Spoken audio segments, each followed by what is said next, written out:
night. But I didn't see anything from Greg today. Okay, Greg is not making it tonight. If you guys are ready, I'll start. Let's go for it. Sounds good. A sunblade beacon beckons the way forward. Dark lake glimmers in the callow light of dawn. You have been coasting along the bank of a low-ceilinged cavern for the better part of 6 days, avoiding jagged rocks, hidden stalactites just beneath the surface. Broad span of Tuscany blue crystals is slashed above the lake, refracting Dawnbringer's light into this rainbow spectrum.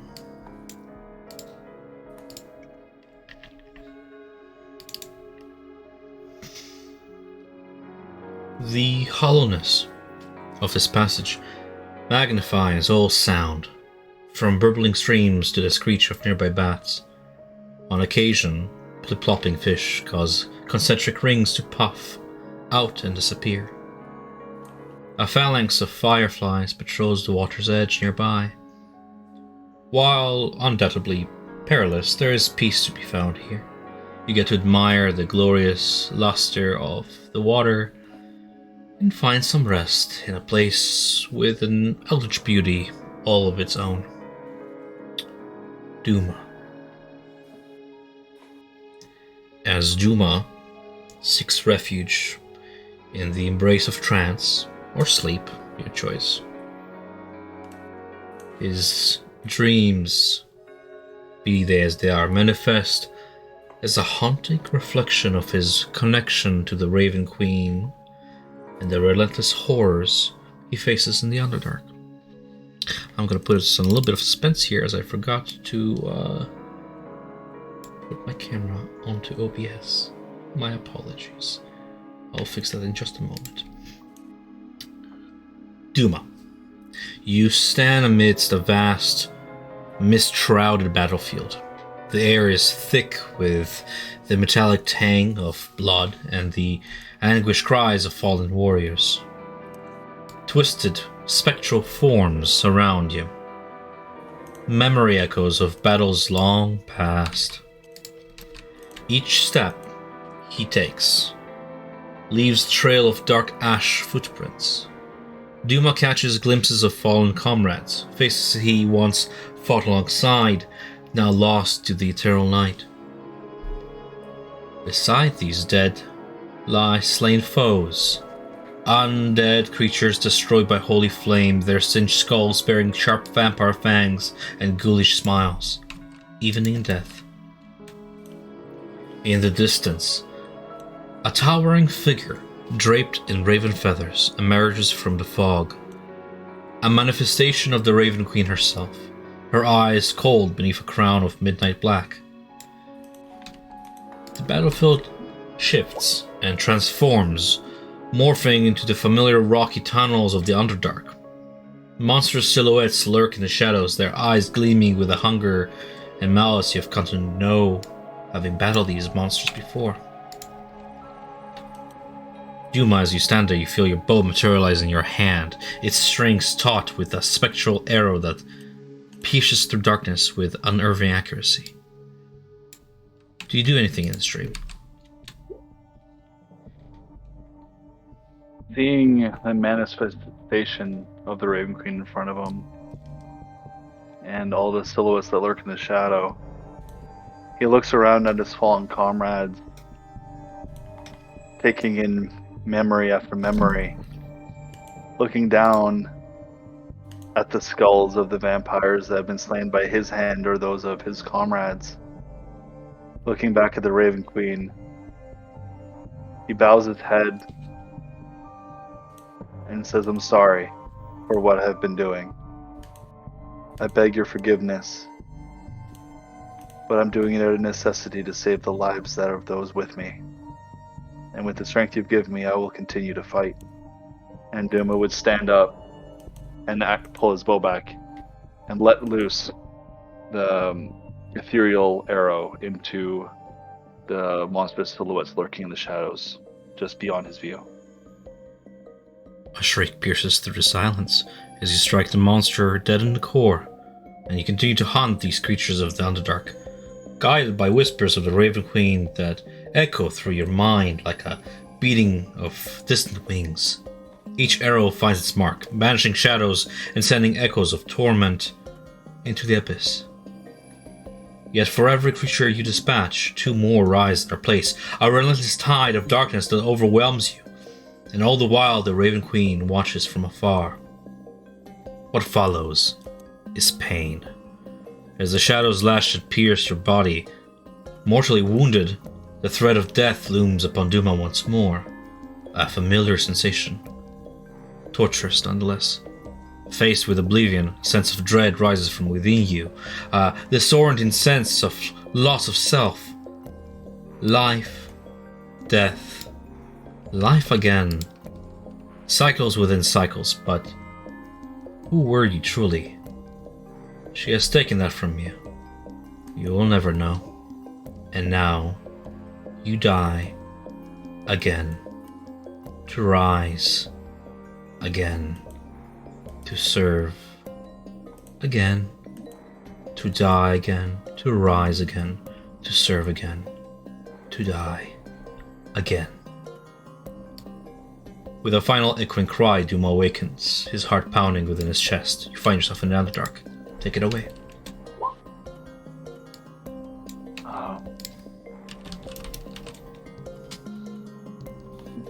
Duma bolts out of his trance. His hand immediately reaches for the longbow in his hand, raises his hand back to take an arrow from the empty quiver, because he realizes he has no arrows, and he just stops for a moment, looking around the darkness, remembering the sensation he felt back before they went into the slime temple. Remember feeling all the dead within the ocean, those he couldn't assist and save, couldn't help find peace. He looks around at Flint and Brooke. Are you guys getting an uneasy feeling about being down here? You feel disconnected?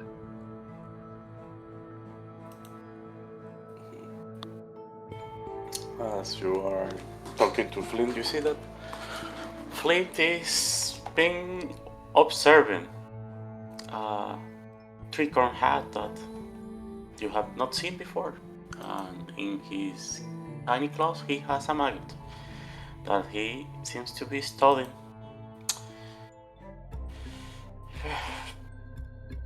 I don't know, Duma. I have been feeling uneasy lately. Shortly after we left the camp, I feel like I'm being watched all the time. I'm not exactly by you this time. I can say that I have a similar feeling. I feel like the Raven Queen's watching all my actions. And the dream she gave me reminded me of who or what I was in a small way. Memory of what I was meant to do when I was bound to her. And in my dream, I wasn't sure. I asked for forgiveness for what I've been doing. Keeping darts from feeding on anyone else. When the core inside my heart tells me I should be putting a arrow through his eyes and putting him down. I keep reminding myself that everything he's done to keep us alive, and he's been an asset to us. But there's a nagging feeling that I'm not fulfilling the duty that I once said I would do. And I don't know whether the Raven Queen is pleased with me or is angry. But I think she'll always keep me in her service. But who I was before I don't think I remember. I think I'm just a soldier. Burke, after having been listening, but still just not really looking, just playing with nibbles on her shoulders, looks back to you and says, even soldiers can make decisions on the battlefield in a moment where the commander is not present. It's up to you to make your decisions about what's right and what's wrong when you don't have the direct directive of the Raven Queen.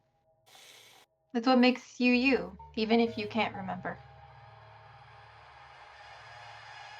Duma looks to Brooke and gives her a smile. Every time I die, I never die. Every time I come back, I have memories. But the service I've been in have been for more multitude of lives. Everything that I feel is from her will, what she wants. She speaks in dreams and feelings. She even speaks within ravens. But I feel like I've been betraying her by keeping darts alive.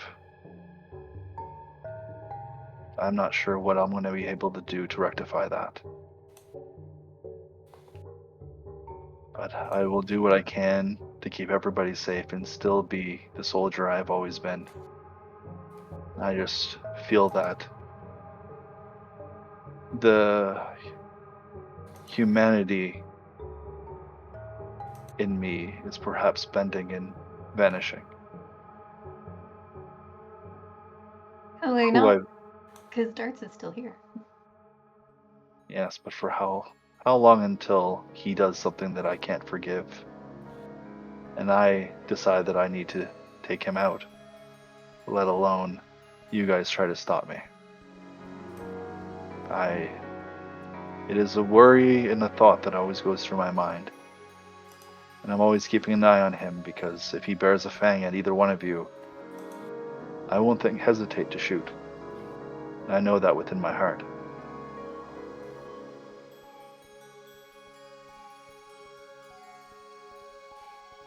I have a question for you though. You say that you have died many times.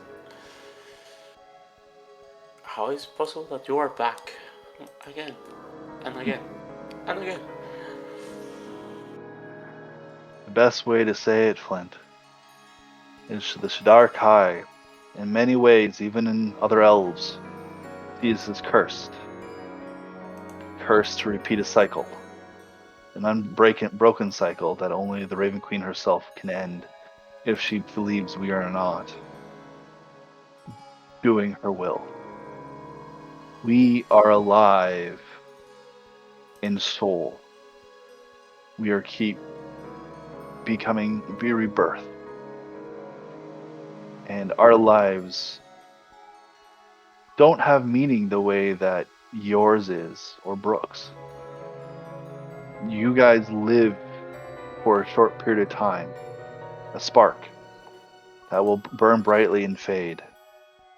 Yet we are the flock. We are bound to her in every part and meaning of a soul being lost. But I'm not lost.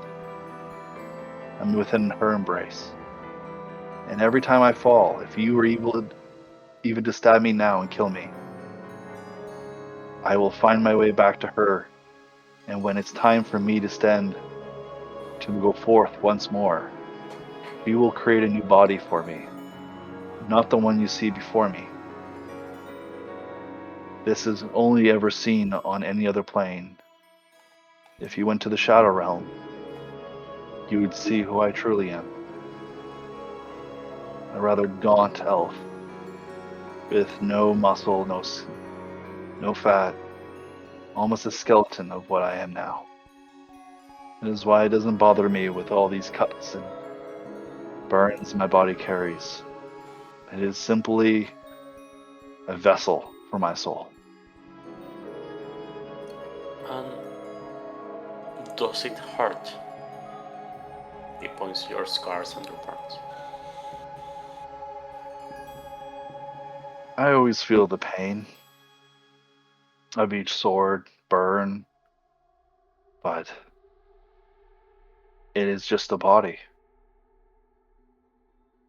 But don't you want to rest? Like, it sounds unnatural. You're in a cycle of being tortured. You're right. There is some sort of torture to it. Yet, when you're devoted to the goddess of death, death doesn't find you. When you're reborn, you're sent out when there's a need. And perhaps I can get tired, but I never feel it because I know that what drives me forward is to please her. But you say that you don't remember anything. How do you know that? That devotion to her is truly yours. You always had fun ways to poke through what I'm thinking. I can't admit or deny what I'm thinking is true because all the lives are all blurred together at this point. All I remember was my father telling me that everything dies, everything lives. It is what we do with the time we have. Beyond that, that's all I remember of my first life.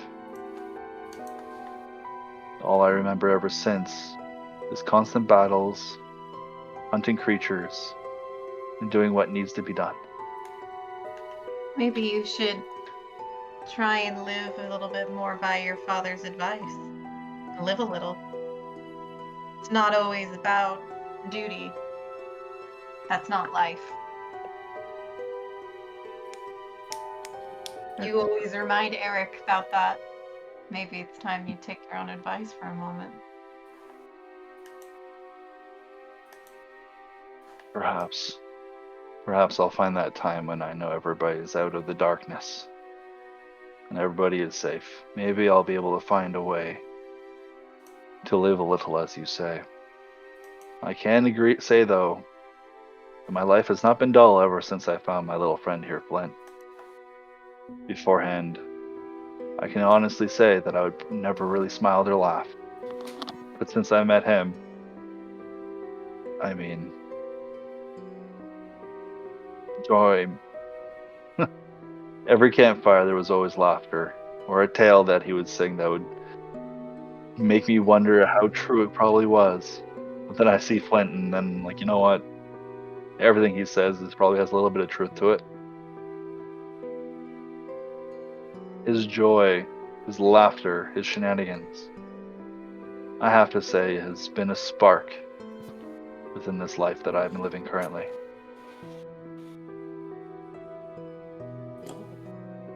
It doesn't have to end, you know? Like we can try to get your memories back and, new meaning in life. Life at sea is peaceful when you are not fighting the storm. Well, perhaps it will be I'll find a way to flow with it this time.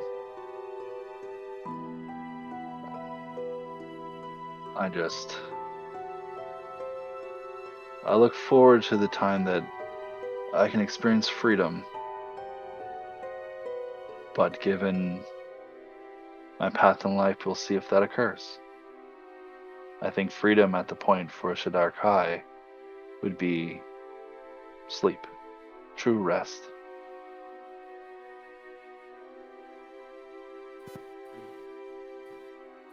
Brooke, Go ahead. sorry.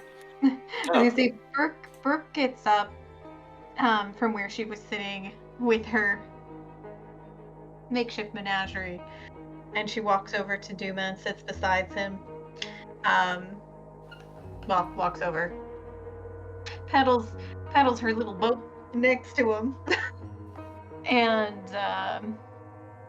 she starts humming the same song that she sang to the, or that she hummed to the Kelpie, and tries to her best to just emanate this peaceful calm and kind of give silent encouragement to Duma to relax and rest.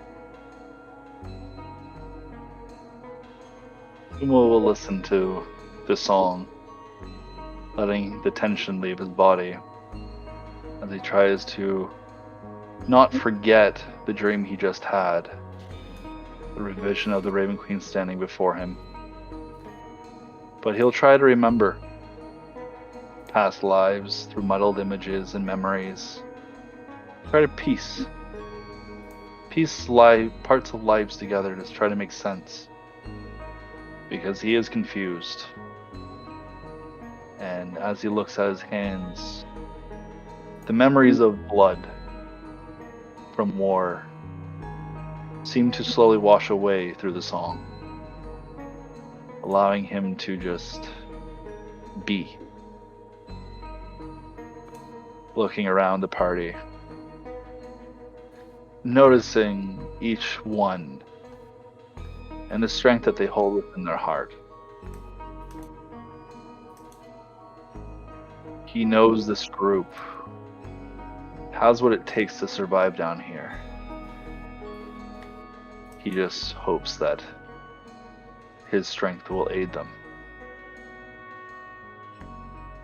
And within the silence besides the song, he will just listen. Just listen to the tune and the melody.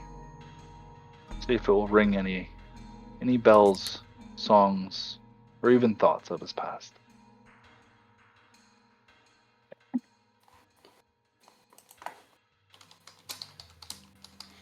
As you are tuning or singing, Burke, the moment you take a pause,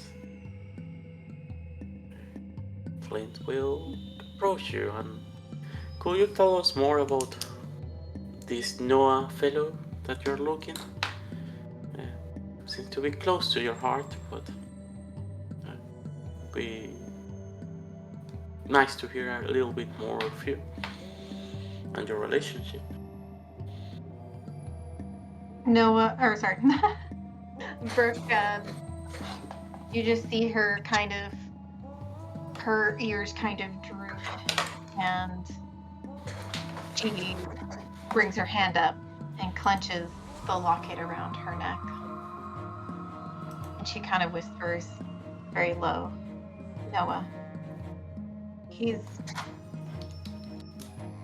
so innocent, but at the same time is wiser beyond his years. He's always so mischievous. Always has a grin on his face.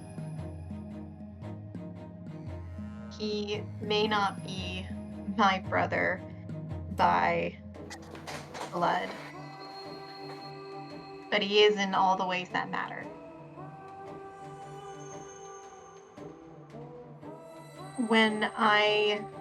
After I lost my parents and I moved to Waterdeep,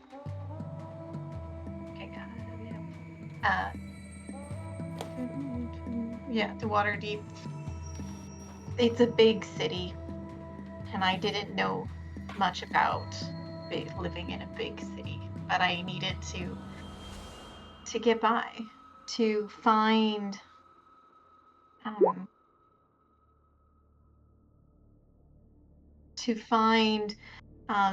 a way forward, and the wilderness just wasn't enough.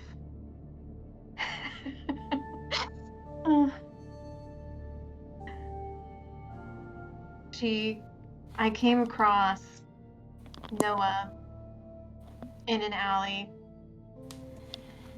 He had been abandoned, and I just couldn't. I saw, even as malnourished and pathetic as he looked, I couldn't abandon him. So even though I had nothing to give him, I took it upon myself to look after him. And it's the best decision I ever made. And when one day when I came back to our home, if you want to call our corner in back alley home, but it was ours, it was our place. And he wasn't there, and the other children hadn't seen him. I went looking for him, and I heard rumors that there had been an ambush. And I knew right then I had to find him. No matter what it took, no matter where I had to go, I had to find him. I went back to the small towns around Waterdeep and heard of a new ambush, rumors of a new ambush. And I planted myself out as bait. I played dumb, let myself be captured. And now I'm down here, and hopefully I can find enough clues that will lead me back to him. Let me bring him out of this darkness. He never liked the dark.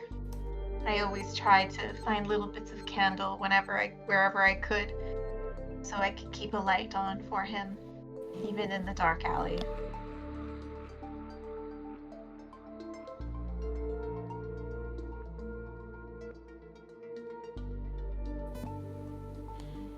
Well, I'll keep an eye. How old is he? Just wondering. I give him an age. I think I said he was 7 or 8. Under 10. Good. Good. He's an elder then. I'll be looking for him. Someone told. And like I said, he's not my brother by blood. Noah is, like Eric, human. Okay. Just tall and blind. I'll look for them. And with that, she finally has the strength to open her locket, and she shows you all the picture of him. I could have it posted in the full chat. 'Cause I'm not sure how to put pictures in the Roll20 chat.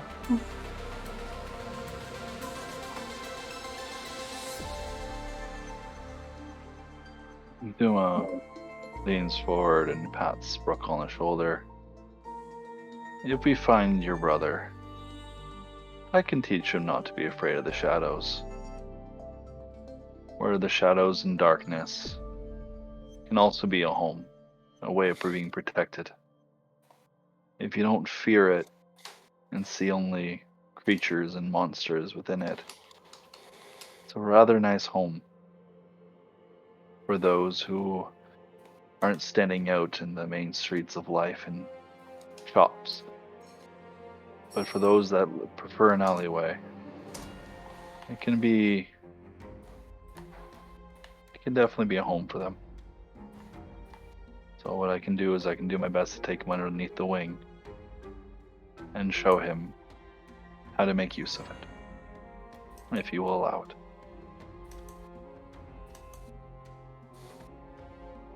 Thank you.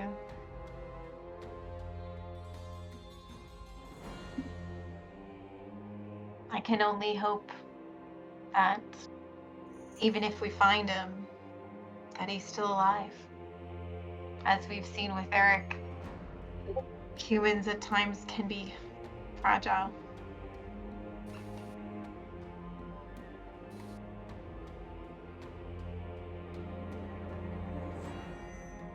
Strength is born through struggle, and it sounds like he's struggled enough. Without you, he might not have survived, but through this endeavor that you've undertook, if he is alive down here, he will find the strength to survive. I'm pretty sure he probably would have learned that from you. She just gives a light smile. I can only hope it's enough. Back in our original cell here, I had spoken about what is the name of the town?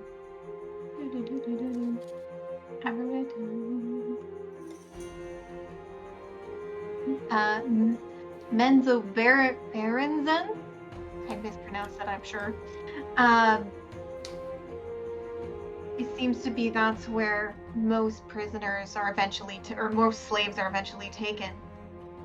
I think if given the opportunity, I'd probably like to go there. I feel like that might be one of my best bets to find him. Oh, that's nice.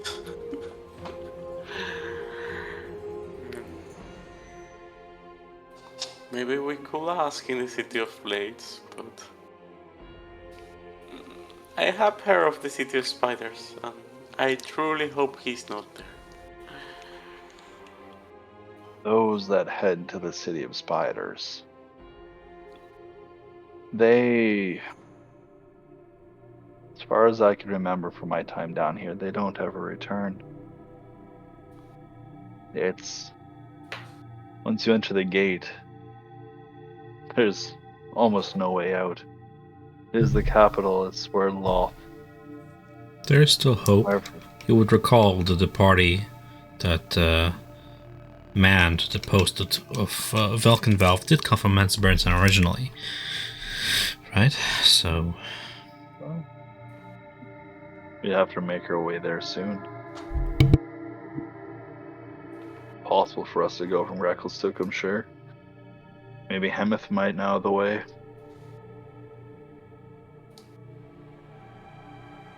Hemeth does know the way to Mansobaransan, and it's quite a ways away. Many days away. Across the lake. From the west bank to the north.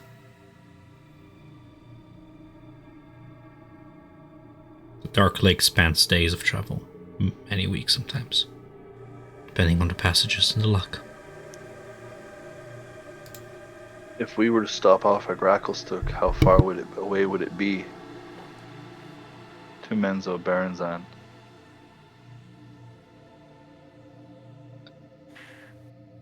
Hemeth. I figure 27 days, give or take.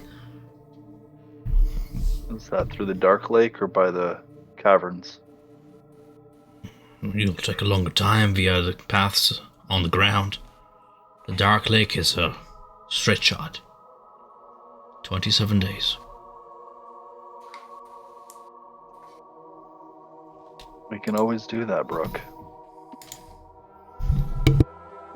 I can always try and be optimistic, and maybe we'll come on his party of slavers before that. Every now and again, it's nice to be extremely optimistic, even though I know deep in my heart that it's not realistic. I can just picture him getting a little slice of whatever fruit I could buy for him that day. The pennies that I earn doing little odds and ends jobs around town. Remember the little things. Keeps me going. I have a thought. Don't know if it's a good one. Hemeth, Aye. you perhaps know the passages the Drow would take, let's say from Valkenir to City of Spiders. Do you have any ideas? I'm no seer, but I can presume a guess. What's your question? Given the travel, I should be able to pick up if people have been through recently or not from my tracking. It is possible that if we can get in front, we might be able to get in an ambush on a slave or caravan. And Noah might be there if we can get in front of it. Mine would be the best shot. My question is, do you have any idea when he might have been taken down here? Are you asking Hemeth when Noah could have been taken? Oh no, sorry. He was asking Okay. him if he knew the route, asking Brooke Sorry. How long ago was it that he was taken? Well, he was taken maybe 4 days before I was taken. I can only hope that I find him and that he's alive. And you see her perk up a bit at the idea of an actual strategy of what might be able to happen besides just going to the obvious spot. And you just see her light up a little bit. Hemeth squints, Forever trying to document. puzzle this all together in his head. But how long ago were you taken? If we're calculating days, when we've been traveling on this lake for about 6, maybe 8 or 9 days. Alright, so we're talking like 2 weeks' time, plus 4 days for the little lad, whatever travel they've distance in that time. They would have been at Benzoberns and Banau. Why would you plan to ambush them en route? Kind of a smash and grab. The idea would be to take them out while the faster moving ones like Brooke would go and take your little brother and dash out, and then we'd all vanish in a fog. Right, now this is me knowing nothing about this. I'm just following pure logic here, pure sense, being pragmatic about this. You want to hold on to hope, you do such a foolish thing. But I think your boy is already in the capital, seeing all this time has passed. Did you have any idea in where he might be held, or no? Which house took him? That would be a problem. We don't know that. I have even No, less to go on, so I'm afraid of no help there. I could be one hell of a help about Gracklstugh in my hometown, and everything to do about weaponsmithing and tinkering. Drow, I keep my distance, and I suggest you do too. I'm sorry to say this, your little lad there may be lost. He doesn't seem to believe that going into the capital of the Drow is a bright idea, even given your skilled group. This is like the capital of the Drow armies, the great houses. It's a monumental task at your current state. And not to speak, if you look over your shoulder at all the fellow prisoners you just got rescued out of Velkenbab with, who are not keen and will probably split away from you if you choose to take that path. The risk is you might, but Hemeth unfortunately does not have much information for you to go on when it comes to Drow. You have to remember who he is. He is a mere trader traveling from Gracklstugh to Sloop de Loop and has encountered misadventure. But, that all being said, you ought to speak to my wife. Ilsa? She's a caravan runner. Knows the Underdark like the back of her hand. If there's a way to sneak past into the city, she would know. There you go, Brooke. I think we have if we want to try getting your brother, that might be the only path forward, is go Gracklstugh and speaking to Ilsa. You see her steel herself, lift her head. She says, "Okay, let's keep going to Gracklstugh." We never stopped. We kept sailing this entire time. Imagine us just sailing around in circles talking. Keep rowing, Eric. But Brooke, Hmm. the one thing I want to say though, I know others of the group might not want to go on a suicidal mission. You have to understand that there's a chance that people might find it too dangerous and they'll want to turn back. I understand. And I would never ask anyone that does not wish to aid me to do so. And even then, I do not wish to anyone to die on my behalf. But I will do whatever it takes. Might I make a suggestion, love? You, if you intend to go to Menzerbransen, would need an army. Frankly, as you are, you would just perish, walking straight into slavery's den. And this is a Draegard telling you this. We know slavery. So, perhaps, find your way to the surface, get your people, and charge Menzerbransen with some oomph to it. You know what I mean? She looks over to Hamath. I'm just a simple urchin. I don't have people. Noah is my people. But And I'll do what I can. you know, we have befriend a noble.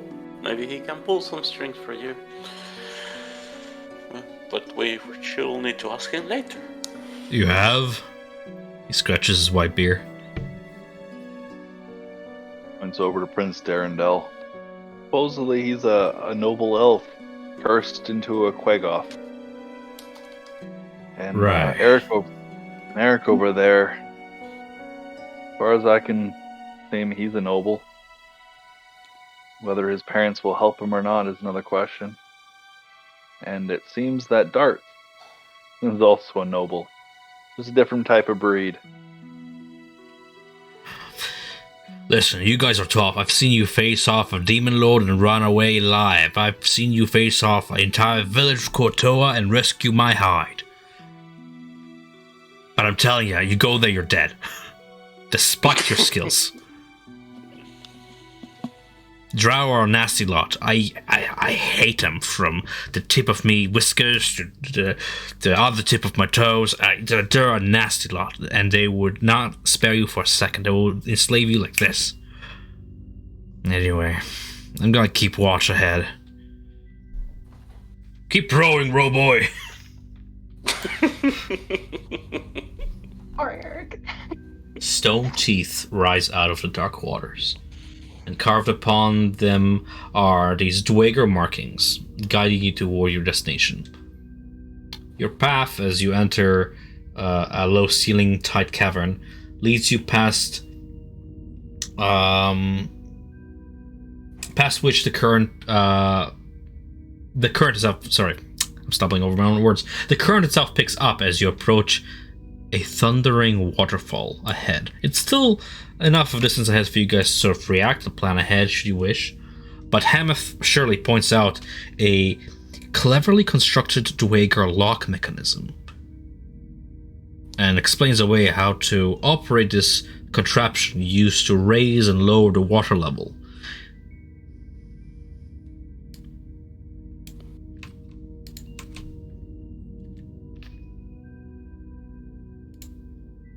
That would definitely be a safer way down the waterfall than going straight over across it. Brook, Duma, Flint. For the sake of my sanity, I'm gonna keep the rest of the tokens off the map.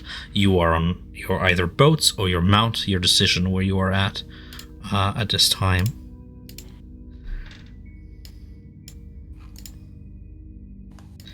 How's vision?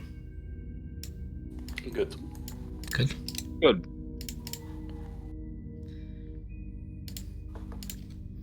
I'm going with it's supposed to be really misty. No. Your Yes, dark vision. There's no. Your dark vision does not see in color, which is perhaps why, in complete darkness without a light source, you see almost like a mist around you. That is just your dark vision allowing you to see, but not colors. That makes sense. Ahead, lantern light burns in sconces, and you can see the colors sort of saturate around them. Right? Mhm. Does that make sense? Do you have a light source that you're holding up? Brooke doesn't. I'm going with the main light source is probably from Flint's little dudes. We are the light in the darkness. Dylan's going to look over to Hamath and say, "Are these areas guarded by other Dwargar or somebody else?" I just arrived here same as you, but usually, this far out, nah. These passages, they don't get attacked a lot, and if they do, by beasts that can't carve stone. Should still keep vigilance. But, you're more than welcome to scout ahead. I think that would be a smart idea for me to do that. Though it looks like the darkness does vanish ahead, so it'll be a little bit harder for me, but I'll do what I can. Flint, if you and Hemeth want to take the boats, I'll climb the shore and get up there and see what I can see. We need to fix the mechanism, right, Hammett? We can all go there and do it together.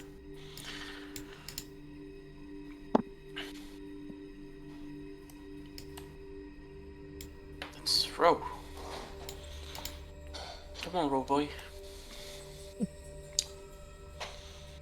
Just ordering Eric around. Yeah.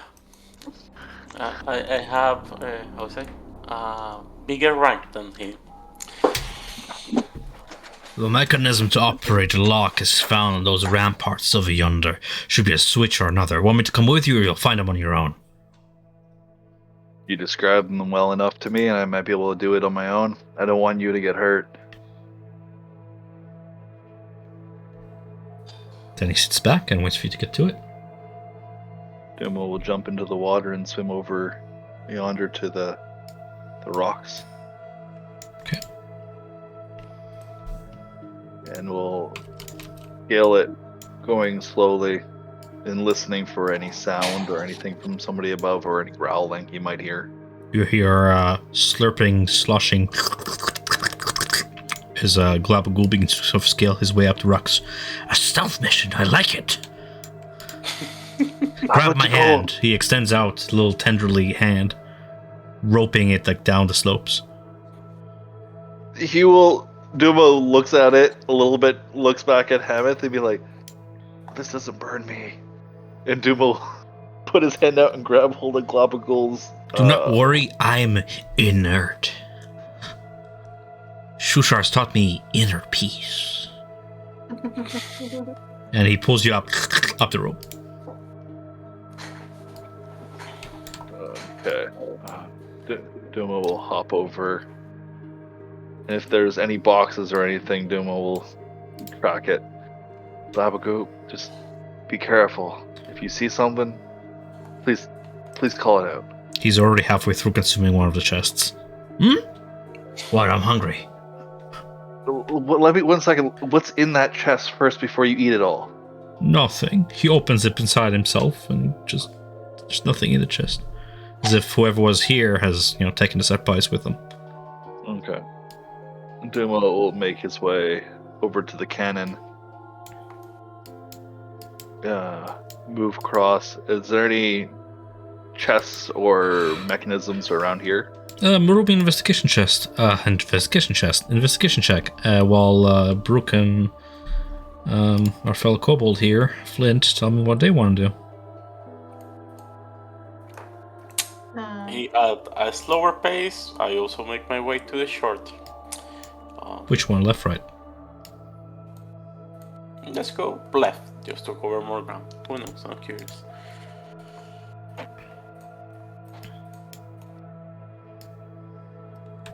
Brooke, psst, this way.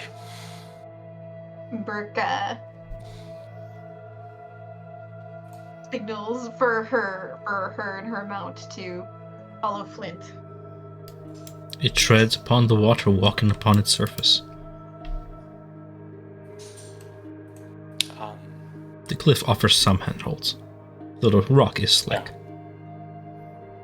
If it's easy to climb, Flint will start putting his claws against the rocks and start going up. Okay. Duma, while you investigate around the cannon, you find the obvious. A few cannonballs laid out in their little storing triangles. Enough stuff in gunpowder in that chest to defend this place. And oil for the lanterns as well. Beside a large winch, there is a lever on the side of the bridge crossing the portcullis. Blocking the way forward. That way boats don't get hauled over the edge of the waterfall below. The abyss below you over yonder is about 100 feet down. So this winch over here controls this side of the gate? You find a winch. Okay. Did you pull it? Not yet. Duma is going to pick up the gunpowder, some of the gunpowder, and the oil, knowing that that could be quite useful. And then he will slowly start pulling it just to see which side opens. You pull the lever and you hear some rattling of very large gears and chains as the mechanism vibrates the ground beneath you. And ever so slowly, you see bubbles form on the other side as you realize you have sealed something and have caused the water to drain from this side of the bridge, and slowly it begins to lower itself to match with the water level of yonder. You've opened a dam, sealed another set of valves, and have activated the mechanism to start draining. Is there any, in this area, is there any other lever Nope. in this area? Okay. Duma's going to come up and investigate this. It's a winch. It's a mechanism to lift heavy objects like crates and vessels. Perhaps one stuck to the rocks, or whatever other use you'll find for it. It rotates 360 degrees and uses several wind-up mechanisms to lift the hook up and down. Okay. You can pan back to the other two. Okay.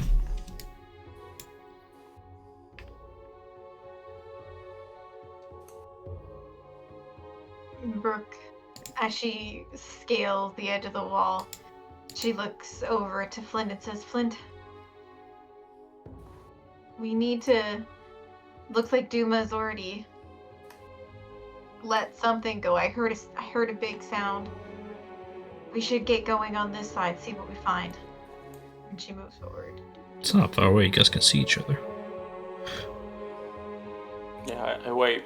So what are you doing? I just can see As you it. climb over the parapets into the turret beyond that wall, you see scratch marks along the outdoor wall, from probably left from some hook or other sharp piece of metal used to climb this. This place has seen warfare before, or at least battle.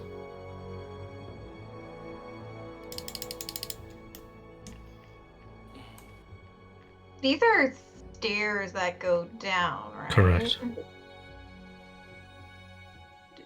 So Brooke looks down them and is trying to listen for any sound that might be coming from below. Your own footsteps echo against the stone, but no sound comes from the cold dark. This place is abandoned.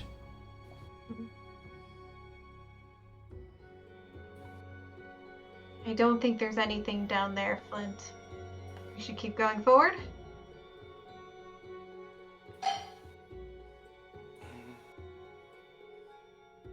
No, maybe we should see if there is any boxes. You know, Ahead of maybe they Flint can is the get- familiar smell of oiled cannons. Yeah. We may find some resource as he starts making his way a little bit under the stairs. Find some... what? Sorry. He's going down the stairs. Down the stairs, you illuminate maybe 5 feet ahead of you. Your face presses against a set of cobwebs.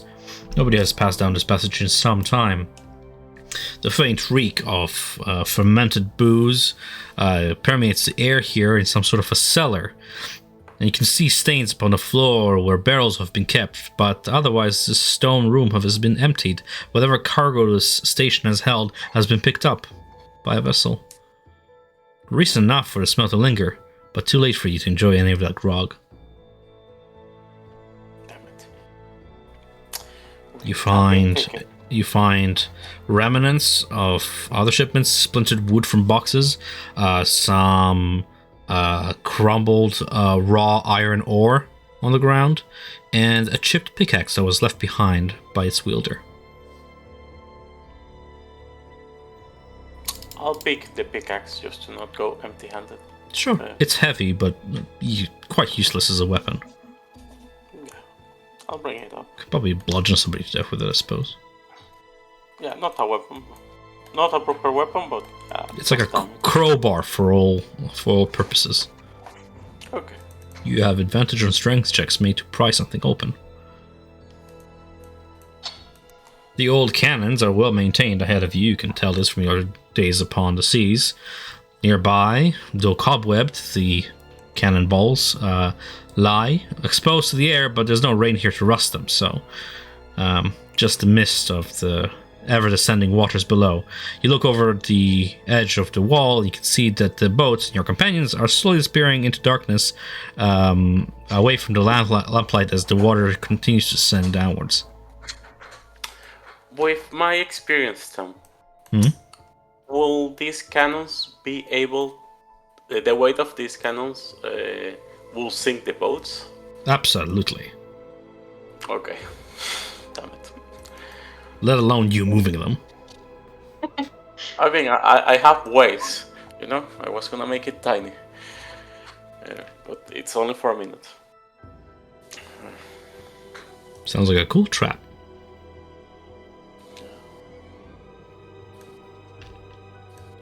How much does a ship's cannon weigh?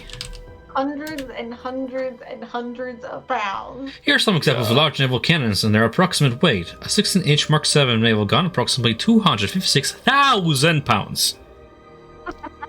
You are not getting it onto the boat. And this is like average.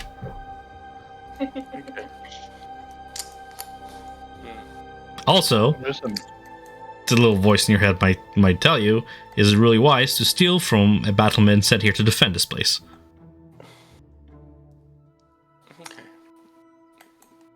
Yeah. Think about it. If it falls, it's one passage you can never take. You, to the Wagar, do you really want to anger them like that? Anyways, your judgment call. No, like, I cannot use this as a weapon. Why try to destroy it? I'll leave it here. Nice quality. I saw one once.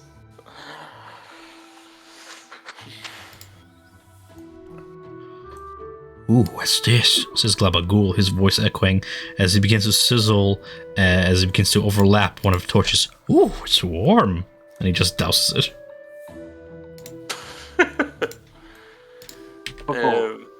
Don't fall off and don't vanish. Can you still see everybody else down there?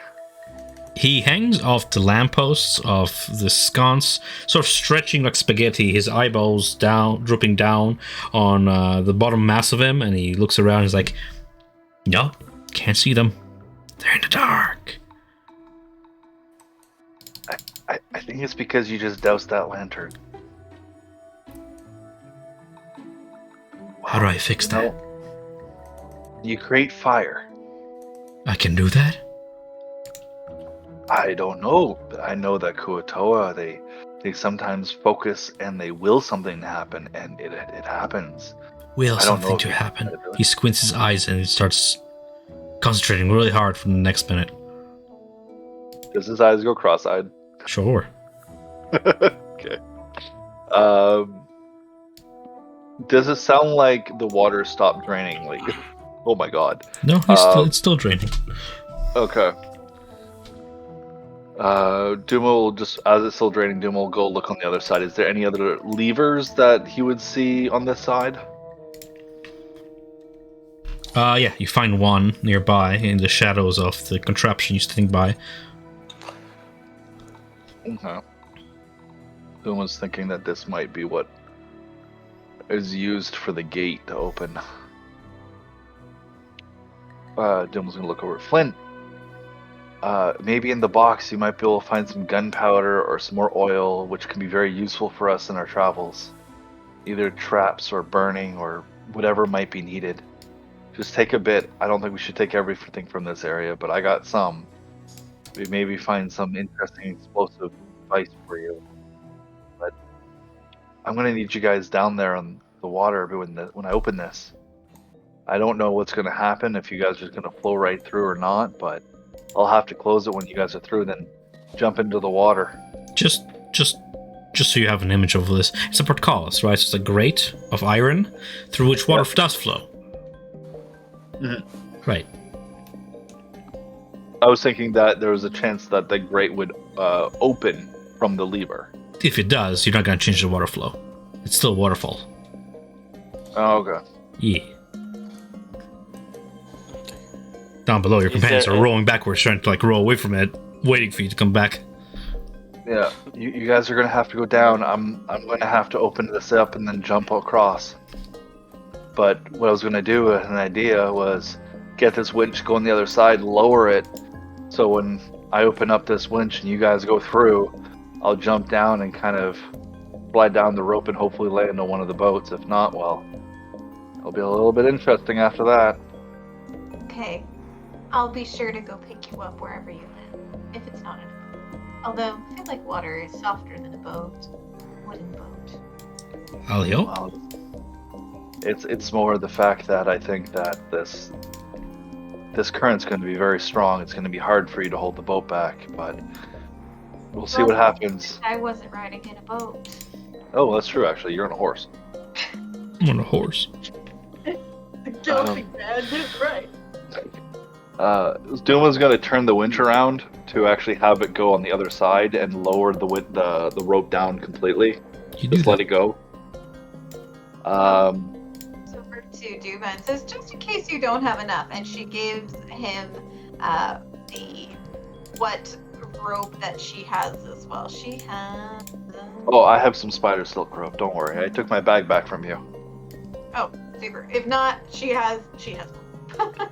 Yeah, I have 50 feet of rope, and I have something like... How much rope do I have of spider silk? 20 feet of spider silk rope? Yeah, she has 50 feet of spider silk rope, and she also has 100 feet of silk. 20 feet should be good for now. If you say so, and then she goes back to Flint and says, come on, Flint, we need to get back down there. Let's go. That looks like a stick of dynamite, Tom. Light it up. And have the dwarf guy hunt us forever. Alright. Waiting for them to be back in the water. When you guys tell me you can see the other water, I'm gonna hit this lever. So I want to get this out and sorted. What did you take from this place? I took two flasks of oil, and I would say 5 pounds of gunpowder. How many? 5 pounds. I don't know how much that would be. I was more Take looking for like another horn can. of gunpowder contained in a little what looks to be some kind of crustacean claw or another that's been sort of sealed on one side with wax and contains this rustling gunpowder within. You measure gunpowder in horns. Horns, okay. Yeah. It's the amount required for one shot of cannon. Okay. Yeah, so that's what I would take from that. Also, it is an item in D&D, so you can add it to your inventory and know what it does. Oh. I will definitely do that. I think it's called gunpowder horn, I'm pretty sure. Yeah, powder horn. Powder horn.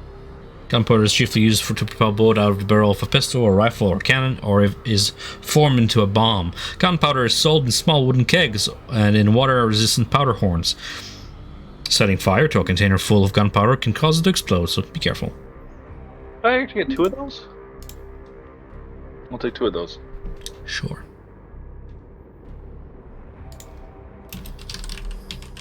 And 2 flasks of oil.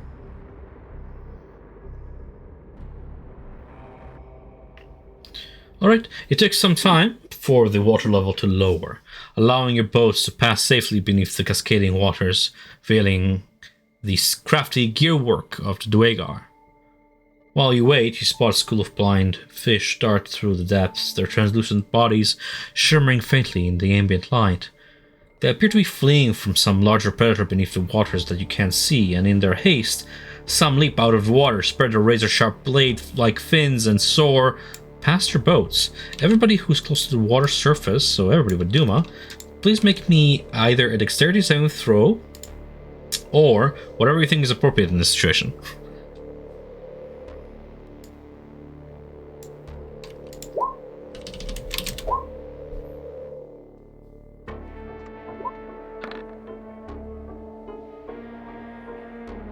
That is animal handling, but I'll take your 12 plus whatever you have to dexterity, which I, as a monk, am sure is more than 1. So her dexterity is 4. yeah, of course. So Flint, from the cutting of the fish. Jesus! Holy shit! It took 16 slashing damage. As a catch Oh a my God, these are vein. bigger than me. And Brooke manages to dodge away, taking a mere 8 of that slashing damage. Your companions as well are slashed. Glabagul is unmoved as he begins to eat the fish happily, unbothered by slashing damage. I did animal handling because I figured she's riding her own. She's riding the Kelpie. Yeah, you saved against it. That was success. Oh. Yeah. There's a non-environmental hazard. You can see that your mount snaps its head and catches in its jaws one of the fish and begins to just like chew it very slowly, satisfied. The plant-like writhing of kelp from its mane, entangling the fish and letting it be absorbed into the main body of your plant-like mount. On your mark, Duma, you can open the gate as the water levels seem to be matched with that of the other side. Duma's gonna open the gate. Slowly, with a rattle of chains, the portcullis opens. The winch revolves around to face the other side. You guys proceed onwards? Quick question. How long has it been since we left Slupduluk? 7 days. Okay, I definitely no longer have paranoia. Mhm. Hear from above. Tell me when you get the last boats through. He calls down from above. We cross other side of the gate. Yeah, You well, you- guys slowly cross. We'll go ahead and move you guys over yonder to the other side. Flint's boat passing by the length of rope of the winch as the hook trails just above the water surface. As the last one's through, Duma's gonna flick the lever back to close the gate. The portcullis closes, smashing upon the water surface and onto lake bottom. Duma's gonna then run across the the turret, jump down, kind of just sliding the whole way down in a circle, looking for a boat. As you leap down with your feat of acrobatics, do you mind roll me, or tell me actually, what's your passive perception? 18. 18 minus 5 is 13. Objects don't have any... Oh my god! Yep, you do that.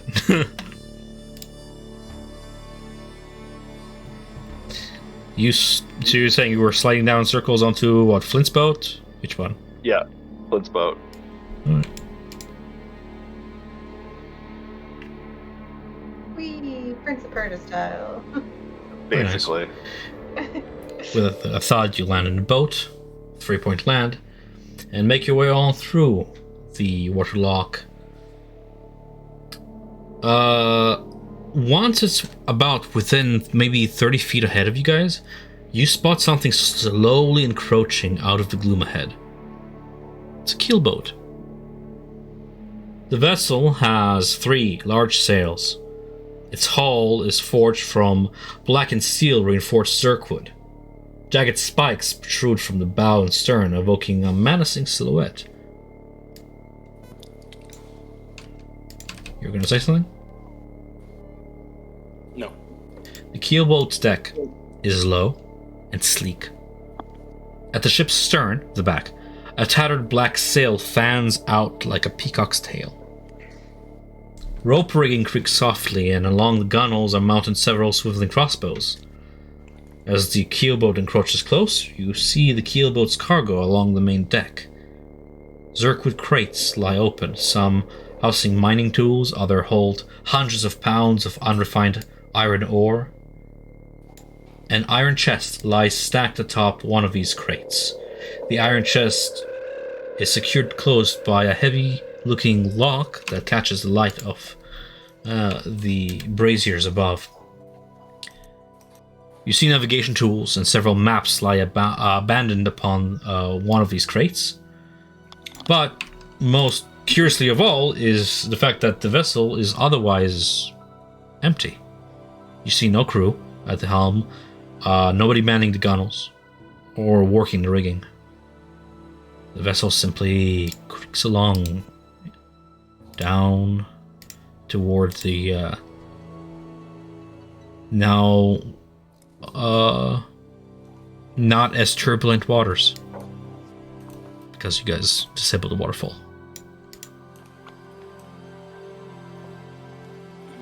It is closest to Brook. Brook, you see a dragon's maw and head emblazoned with gold, sort of roaring out at the bow of the ship. She looks back to her party, to Flint in particular, knowing his sailing days. What do you think, Flint? Should we see? There doesn't seem to be anybody on the ship. Should we try to board it? See if we can figure out what happened to the crew? Or should we leave it be? Tom, by my experience on water, let me know if I have to roll something. It's possible that this ship got here against the current. You look at the sails. By itself? The sails are trimmed in such a way that they catch the wind, and they power the ship forward. By wind, I don't mean like your standard definition of wind. I mean like the draft coming through these caverns. But bear with me. Yeah, I understand. Sorry for the stuff. But the sails are full, properly trimmed. The rigging is secure. Yes, Burke. Let's check it out. But if there is no one in there, I'll be gratefully surprised. Let's board it.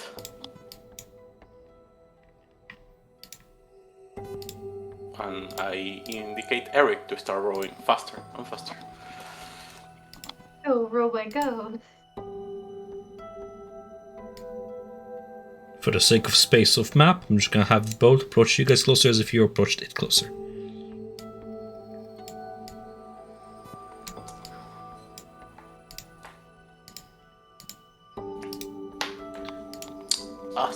I'm getting on top of the boat. Mm-hmm. I would like a little bit flame just to give me a little better. Produce flame is how much illumination, friend? 10. 10. Yeah. The ship's true color, or lack thereof, manifests before you. Hues of deep purple, grey, steel, fine workmanship, fine flooring, well maintained. Yeah, as I get on top of it, I will look around to see if there is any trace of recent movement. Like food, coffee, water, things like that. Something that someone may have used recently. Sure thing. Rations are usually kept not in the open to avoid attractive vermin, and indeed whoever was aboard the ship has maintained that sort of discipline, keeping rations sealed, or perhaps on their person. Is it just Flint who gets on the boat at this point? No, Duma was going to get on the boat, but what he was going to do is take some of his spider silk web and put it on the boat and place it against the keel boat, so it would stick and not float off. Right. And Brooke, you're on your mount, right? She's on her mount. She's keeping guard that for any other things that might come upon them, like other ships. Right. As you keep watch and the others make way onto the keelboat and towards the promise of whatever lies beyond, you hear a metallic din announcing a group of 6 heavily armored dwarves appearing out of thin air. Their war picks and heavy crossbows labeled at you from behind sturdy metal shields. Each Dwargar warrior wears armor from blackened steel, marked with runes of their clans, and their expressions are grim and watchful beneath the dim glow of feather-slit lanterns hanging from the mast above. You can feel tension in the air, a palpable sense of distrust. The Dwargar crew regards you with suspicion, their hands on their weapons. One of them, a gruff Dwargar with a clean-shaven head and facial tattoos, steps forward, his eyes narrowed in disdain. His voice carries the weight of authority, tinged with a deep, resonating bitterness typical of his kind. Before I let him speak, I'll make sure that you guys can actually see him manifest out of his invisibility, along with his warriors.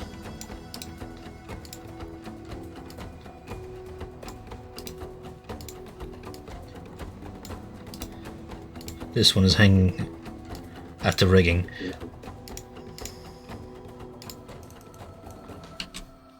Looky here, lads. We got a bunch of surface dwellers. Lost ship into the butcher's pen. I'd ask you to state your business, but I hedge my bets. You're yet another adventuring group of fools seeking riches, Your kind always covets that which is not theirs. You hear Hamath nearby whisper under his breath. Oh, great. It's Gorlak. Gorlak's demeanor shifts slightly as his eyes meet Hamath. A flicker of recognition crossing his features before settling back into a mask of stoic resolve. Is that bloody Hamath? Now, how is it that you've found yourself entangled with this vermin? He paces, steps closer. The Dwargar crew maintains their disciplined stance behind him, weapons poised. You don't have 2 choices now, sun lovers. Submit quietly or resist and squabble. Either way, you are hereby chattel for Gracklstugh's markets. So which will it be, quickly now? We are not without mercy, but we are without patience. First, you ask why we're down here and how we met Hamath. Well, Sloop to Dupe is no more. We saved Hamath from a prince of hell, and we ran with him through the waters. So if you're heading that way, you'd be there going to your doom. Why we're down here, we're actually trying to get out. We made our way down here separately by accident, and not by our own wishes. We're on our way to the surface to escape this area, and... He raises a hand. You seem confused, buddy. You seem to think I care. To me, you lot are an opportunity to make some coin, right? You're worth nothing to me but the slave brands which you will wear soon. But then he sort of steps closer and switches... That you realize he's been speaking in his dwarvish tongue that Stu, thankfully, is translated passively for you guys this entire time.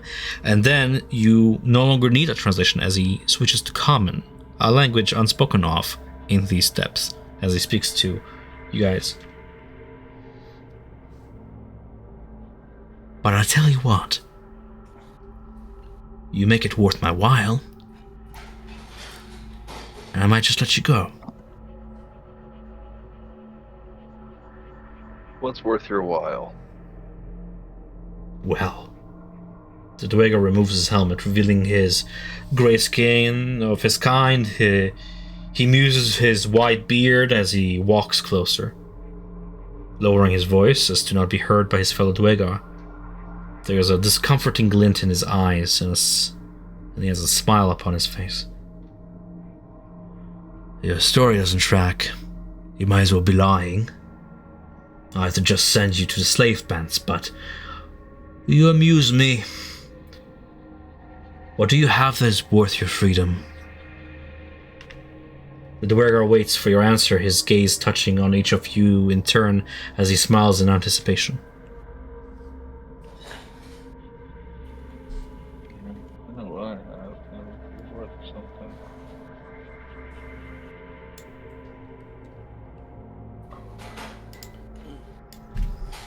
What about the story?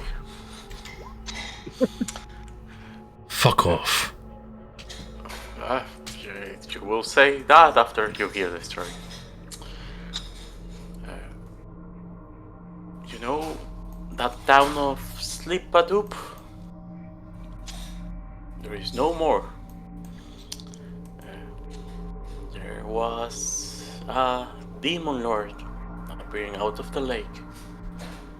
It's raised it, and it's making its direction into this way.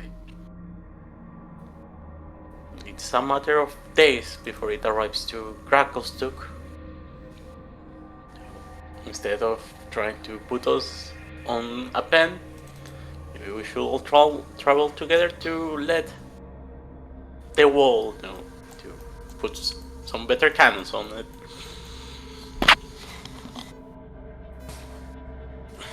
And how do I know you speak the truth? We can wait here a few days and you will know your truth. But you can ask each of us, each of the people down in the boats. They will tell you the same. So you all lie collectively. You're slaves and liars. Wonderful. You'll be so cheap. I'll still make some money. How is that worth your freedom? At this point, you can tell he's eyeing your weapons. But Duma just has See basic weapons. Yeah, Flynn has like a fancy, how to say, crowbar. Used to say it. That's his weapon. What, one of their own pickaxes they left behind? He's eyeing your weapons, especially some of the drow weapons, the magic weapons among you. Especially that gilded blade held in Eric's hand, but Eric's player is not here to be part of this moment, I suppose. You know?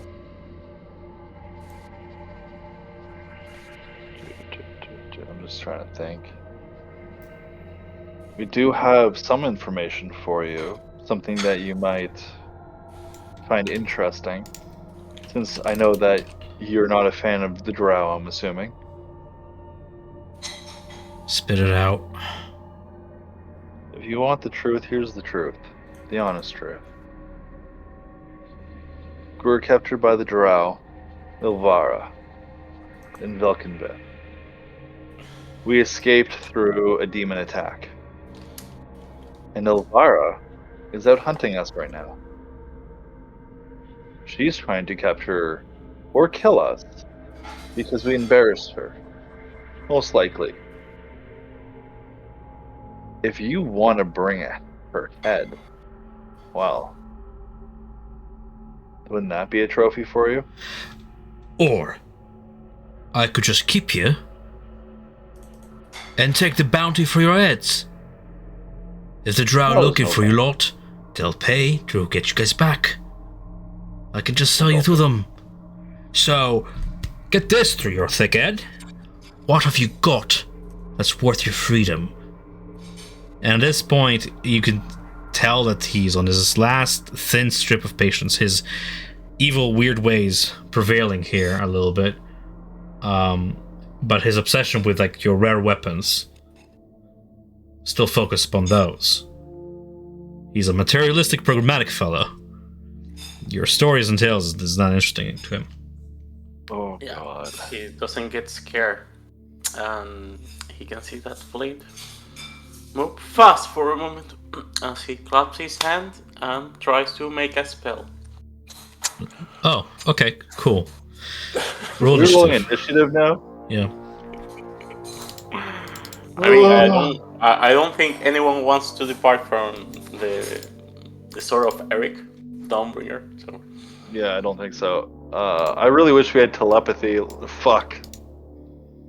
We could try to bribe them. It's not like we have no means. No, the only thing he really seems like he's interesting in is Dawnbringer and whatchamacallit. Lorian's not here for. we also have gold, but I didn't think That's what I anyone was. mean. I'm like, we have gold, we have jewels. Well, decide, guys. Are you attacking him or are you trading with him? You have to be on the same page here. Okay. Yeah, I say the one of the spells. Do you guys want to give him money instead, or try with money? It's okay. We can give him money. We have a lot. I'm fine with it. Yeah, we can do that. I'm not gonna give him all the money, of course, but just give him a chunk.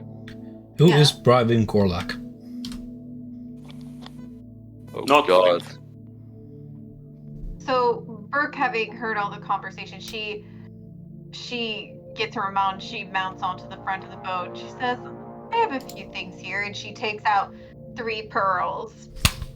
Would this be enough for us for safe passage?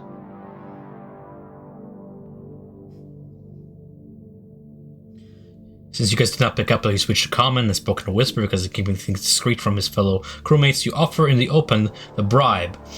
Too open about negotiation, Gorlak has you arrested and pretends you didn't say anything, shouting out commands in Dwarvish. Roll initiative. Ugh. I believe in you guys.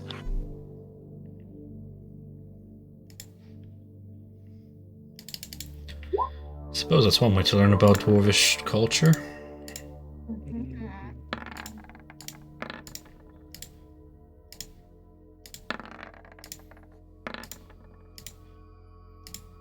Well, I have a plan. It's not a good plan, but the plan.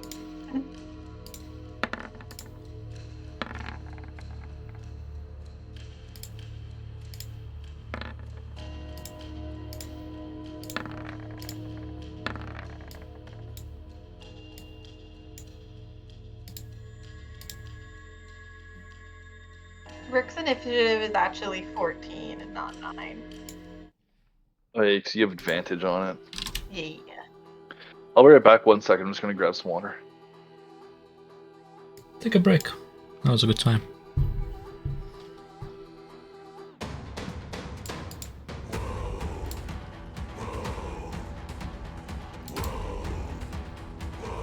Yes, no music going.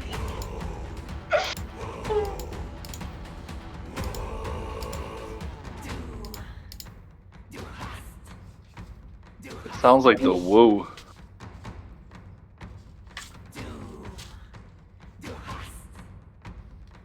And to be fair, Brooke really doesn't know much about dwarves. No, that would be Duma.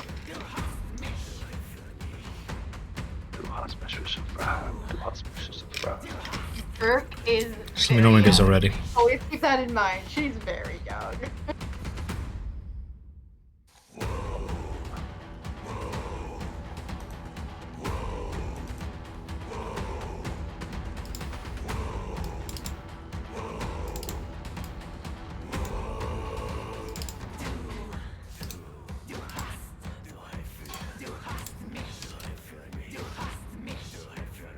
Alright, come back down. Is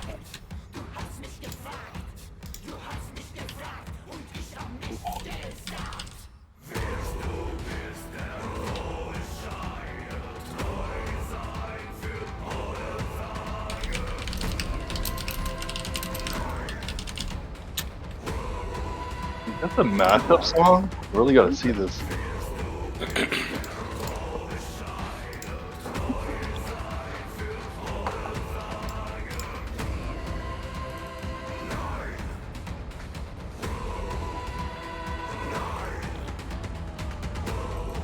What was Duhas?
Oh god. I'm ready.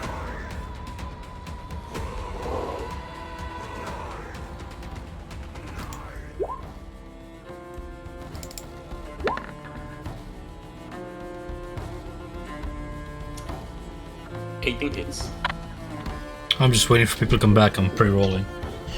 Oh Okay. yeah, we're all back. I think. We're all back. I think. Okay, cool. Okay, so in that case, as he gives off the commands to arrest you, put you in shackles, and get you back to Gracklstugh as slaves to be branded and sold, he roars out a battle chant. In unison, the Dwarves raise their weapons, shout a war cry, and invoke the power of the Dwarven markings, growing large in size. They continue their war chant as they move into attack. Gorlak, the captain, strikes down with an enlarged sword upon Duma with an 12 and 18 to hit. 12 misses, 18 hits. 11 piercing damage as it slashes through. The other Dwarves are heavily armored on either side, and with these hammers of steel to each fist, they slide down the mast and thud their way across the deck. One of them rolling low against Duma's back of the knees, clashing against him and attacking.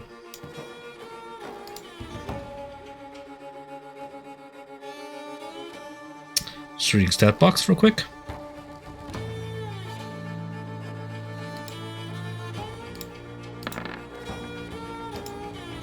I rolled a 16 with the hammer strike against Duma.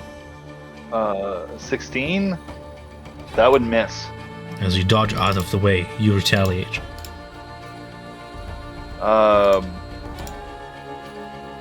Duma quickly looks at the situation and looks down at Flint. Flint, remember how you like explosives? Get ready.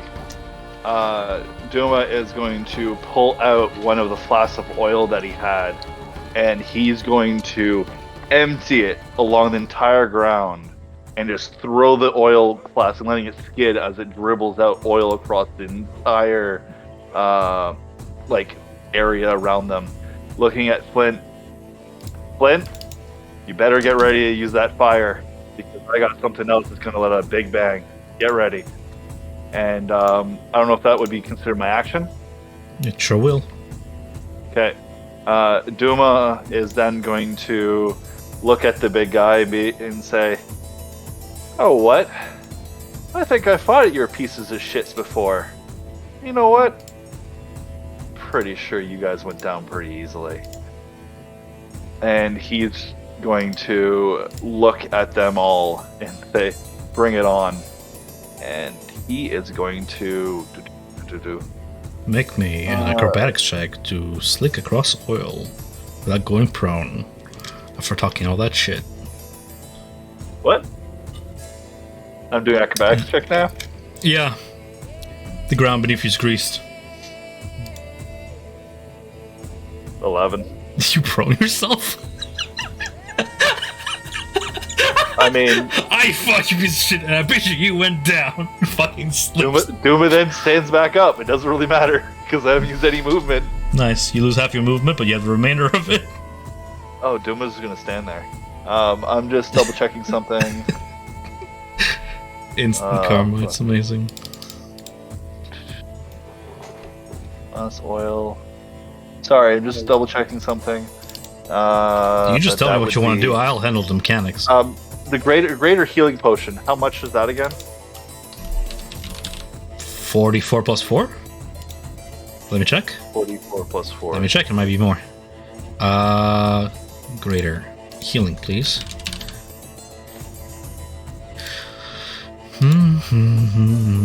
You should say when you add it to your inventory. 44 plus 4. 44 plus 4. Okay. I took that much damage. He's gonna drink a greater healing potion. Oh no, it's 44. Never mind, he won't do that. That's 44. Never mind. Duma's gonna hold there, and Flint will see a horn of gunpowder being just held just slightly out of the pack. And Duma just looks at Flint and nods.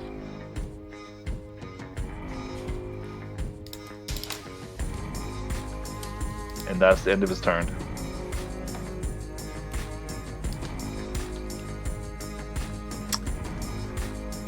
I am torn. Does Hemeth Zundum follow his honor? He does.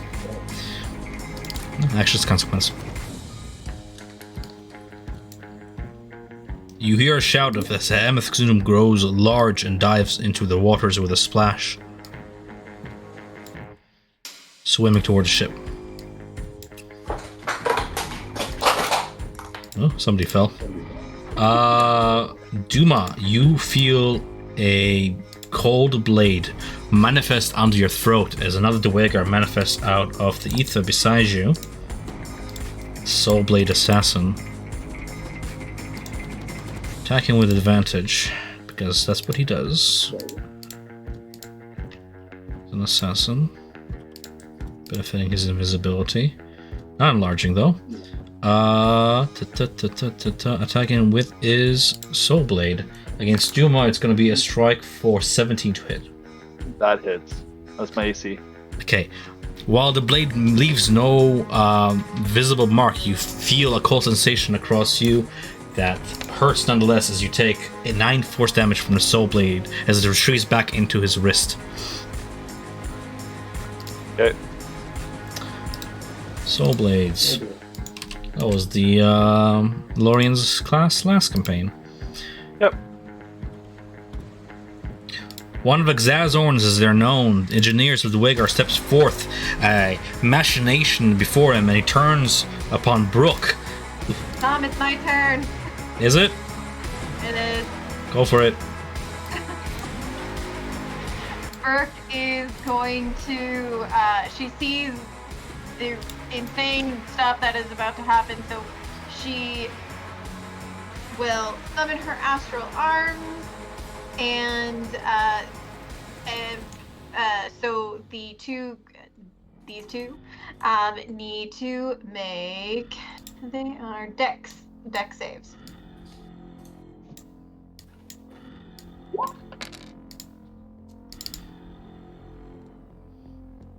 Starting with the one on the left and then the right. I have 7 and 10.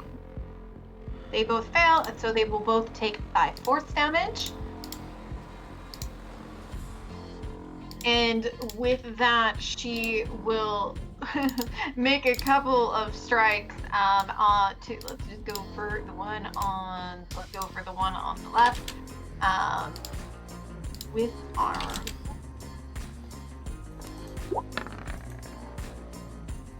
17.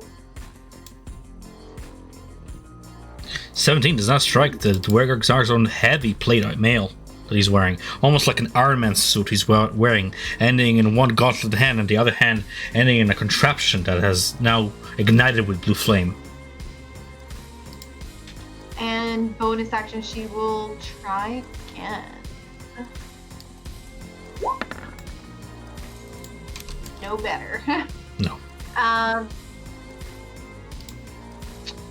So with that, seeing that she doesn't seem to be getting very far with even with her astral fists, she will using her Oops, I already used a bonus action. You only get one bonus action. Even if I use key, I don't get another bonus action. You don't have to right? explain to us. What would you like to do on your turn? The question. Mm-hmm. What's your question? Even if I use key, I don't get additional bonus action. It's still one bonus action, right? Correct. Okay. And then she will, for the best of her dexterity and acrobatics, make her jump off the boat and onto her mount.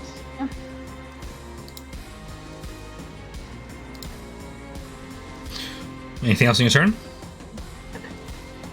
The booming voice of Gorlak, now enlarged, echoes through the cavern. Burn their ships.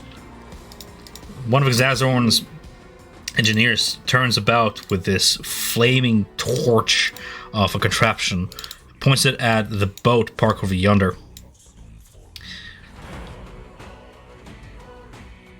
And with his fire lance, he is going to go ahead and first attack this little guy in his way.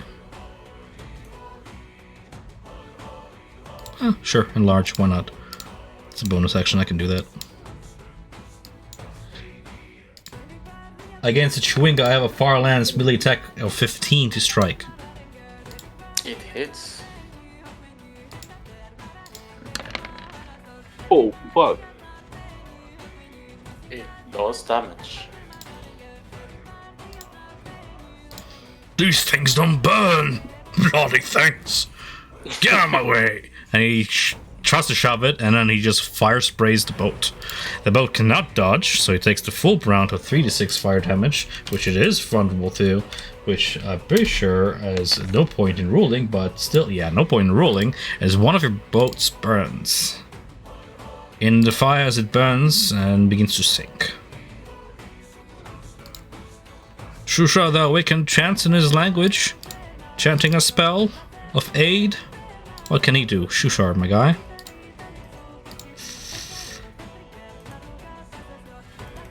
Shushar attempting to aid you guys will cast Hold Person at second level, aiming his scepter staff at Gorlak, the captain of the ship. He will cast it. I'm just looking it up. Concentrating upon it. The humanoid must succeed on a wisdom saving throw. Gorlak, please.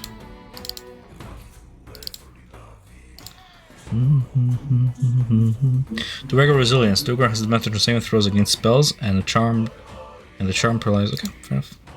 Advantage.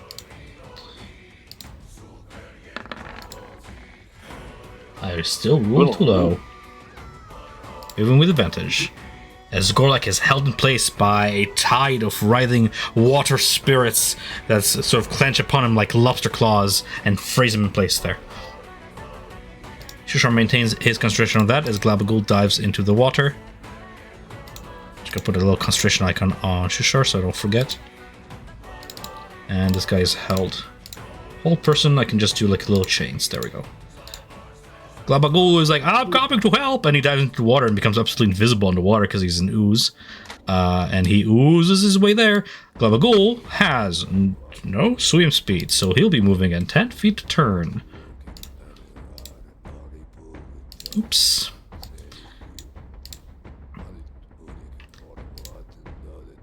The hammer slides down from an elevated position and smacks down onto the deck. His hammer and claw attacking Flint.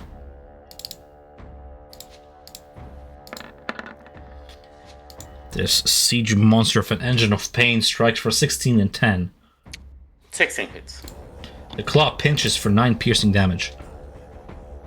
And by claw, I mean like a metal contraption that sort of clamps onto you. You realize he's wearing some sort of a suit used for like mining operations.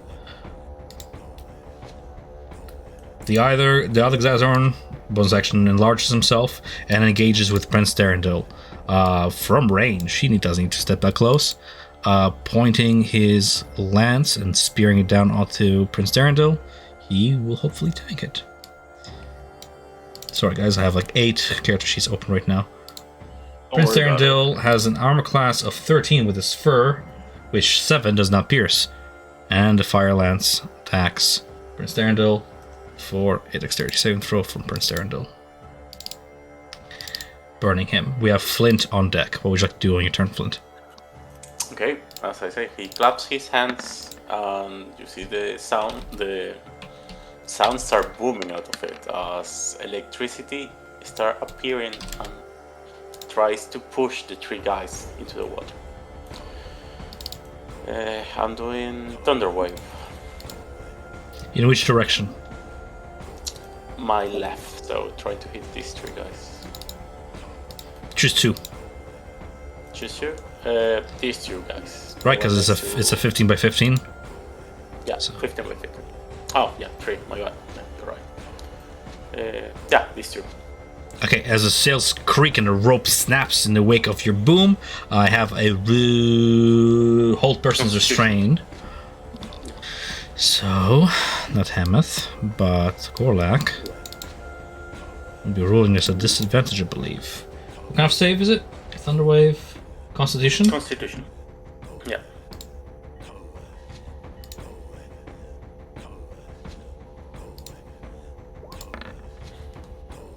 $15. He passed. He's not moved, only take half damage of Which 13 is? thunder.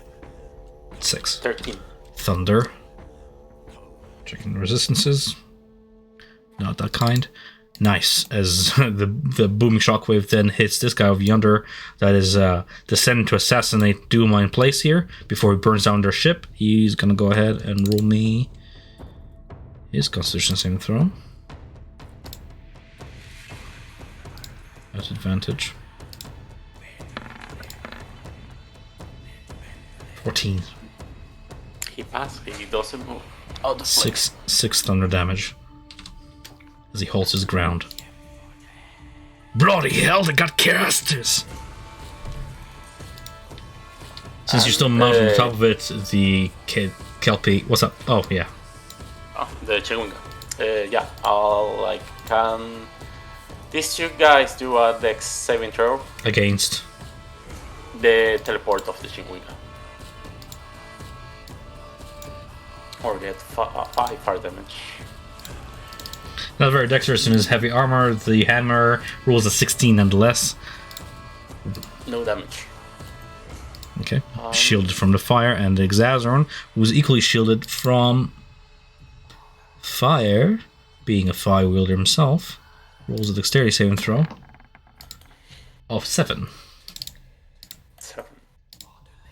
His beard catches fire. And that's it. How much fire damage? 5 fire damage. Thank you. As there is a tiny explosion. So, as I was saying, since you're still mounted on top of it, the Kelpie acts on your initiative while you're mounted on top of it. We have Can I Prince. get the sheet for it? What? Can I get the sheet for it?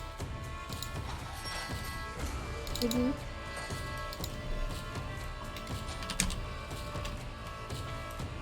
One second.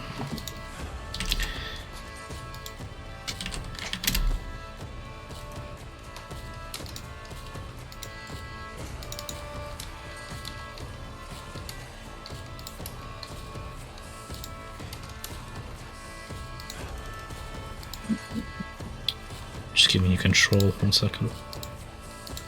This takes me time. Something that should be done before or after session, but I think if I do this,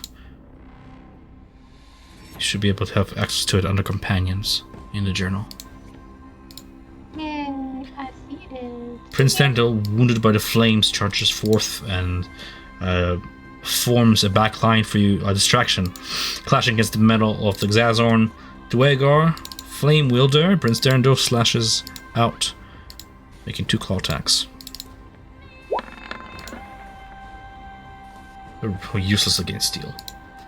Top of the round, we have Gorlak, ruling to save against the effects of Hold Person. I believe that's Constitution saving throw from him. Just double checking I'm running everything accurately. I'm playing multiple spells. Hold Person, please. Wisdom. Oh, it's paralyzing him. Jesus. At the end of his turn, target can make another wisdom save at the end of his turn, so he loses his turn regardless. Yeah.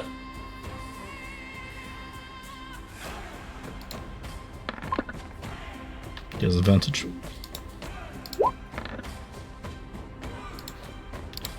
Snapping out of paralysis.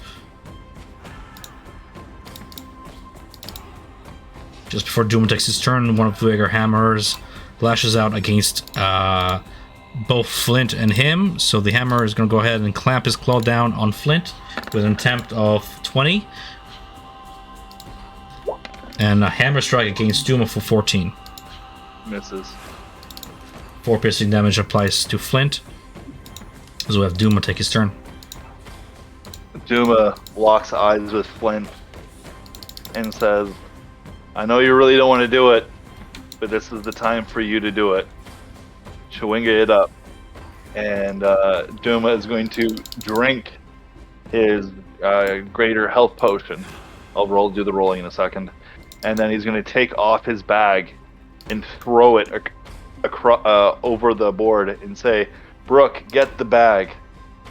And in his hand are the 2 horns of gunpowder he's holding. And he's going to uncork them and just wait for Flint to ignite the oil. So, how far were you able to throw your bag? I mean, it's just overboard, like 15 feet overboard. It's not far. Okay. Water. Okay. He's just getting it off the ship. Yeah. Sounds good. And 4d4 plus 4. So that'd be 16 HP. 2, 4, 5, 6, 7, 8, 9, 10, 11.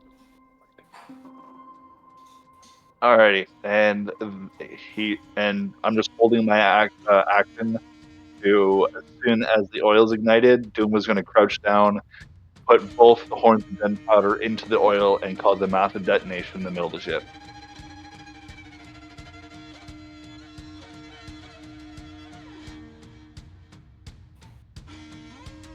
Did everybody hear that? I heard that. I'm waiting for you to roll all those dice. I rolled the 44 plus 4 for health. 16. I'm just waiting for Flint to ignite the oil before that occurs. So anything else in your turn? Nope, because I'm holding my action to do that. Ameth swims over to the ship enlarged and grabs onto one of the Xazon. Lads, there's no need for this. Let's talk it out. And he just grapples one of them so his flame lance does not hurt Brooke.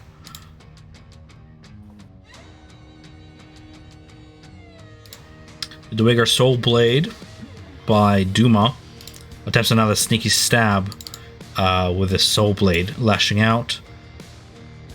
Enlarging himself with a bonus action, why not? No need to hold to invisibility anymore. Striking for a normal roll of 18. That hits. Just the first instance of damage. In order to 21. 18 force. Okay. As is now a large shard blade seethes through and almost aims to cleave off your arm from your shoulder, but the blade just passes through and a cold, sharp pain manifests there. Your arm feels numb, but it's still miraculously there. The blade seems to absorb part of your essence a little bit into itself. Brooke.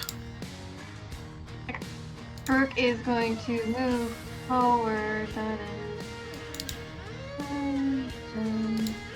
15, 20, with her pony. I can't move stool, but I'm assuming he's still there. And she picks up the bag and, communicating with her Kelpie, learns having for the past few days has been chatting with her Kelpie and realizing some of the abilities that it has. She will ask the Kelpie to cast Entangle. Upon? She's gonna go for it's a 20-foot square. Okay, let's draw a sphere. The hind side of the horse demanifests, unraveling into a bunch of kelp and seaweed that arrives like a snake through the dark waters onto the other side of the ship, and like tentacles of a kraken surge forth on a wave and onto the deck of the ship and entangle the feet of several of the Dwarves. Bro, struggling much? What size square is it? There. It's only That works. What's Like that. 20-foot radius? Thanks. Yeah, it's a 20-foot square. What save? It's 12, and it is Strength. Strength based. Thank you. 12 DC, and it's strength. Yeah. So let's hope they get really bad. Sharp paralyzed, poisoned, but not restrained. Strength. Normal. Soul Blade rolls 15. Saves. Gorlak, enlarge, rules. He's pretty strong. He's a strong boy. 13. Me too. Well, that's alright. It's 12, so beat. Zazorn over yonder rules an 8, while his brother rules an 18. So the 8 is entangled. It says 9 there, but when I look up on the sheet, it says that it's. That does not make a difference in terms of what I rolled, so the 8 is entangled. You're good.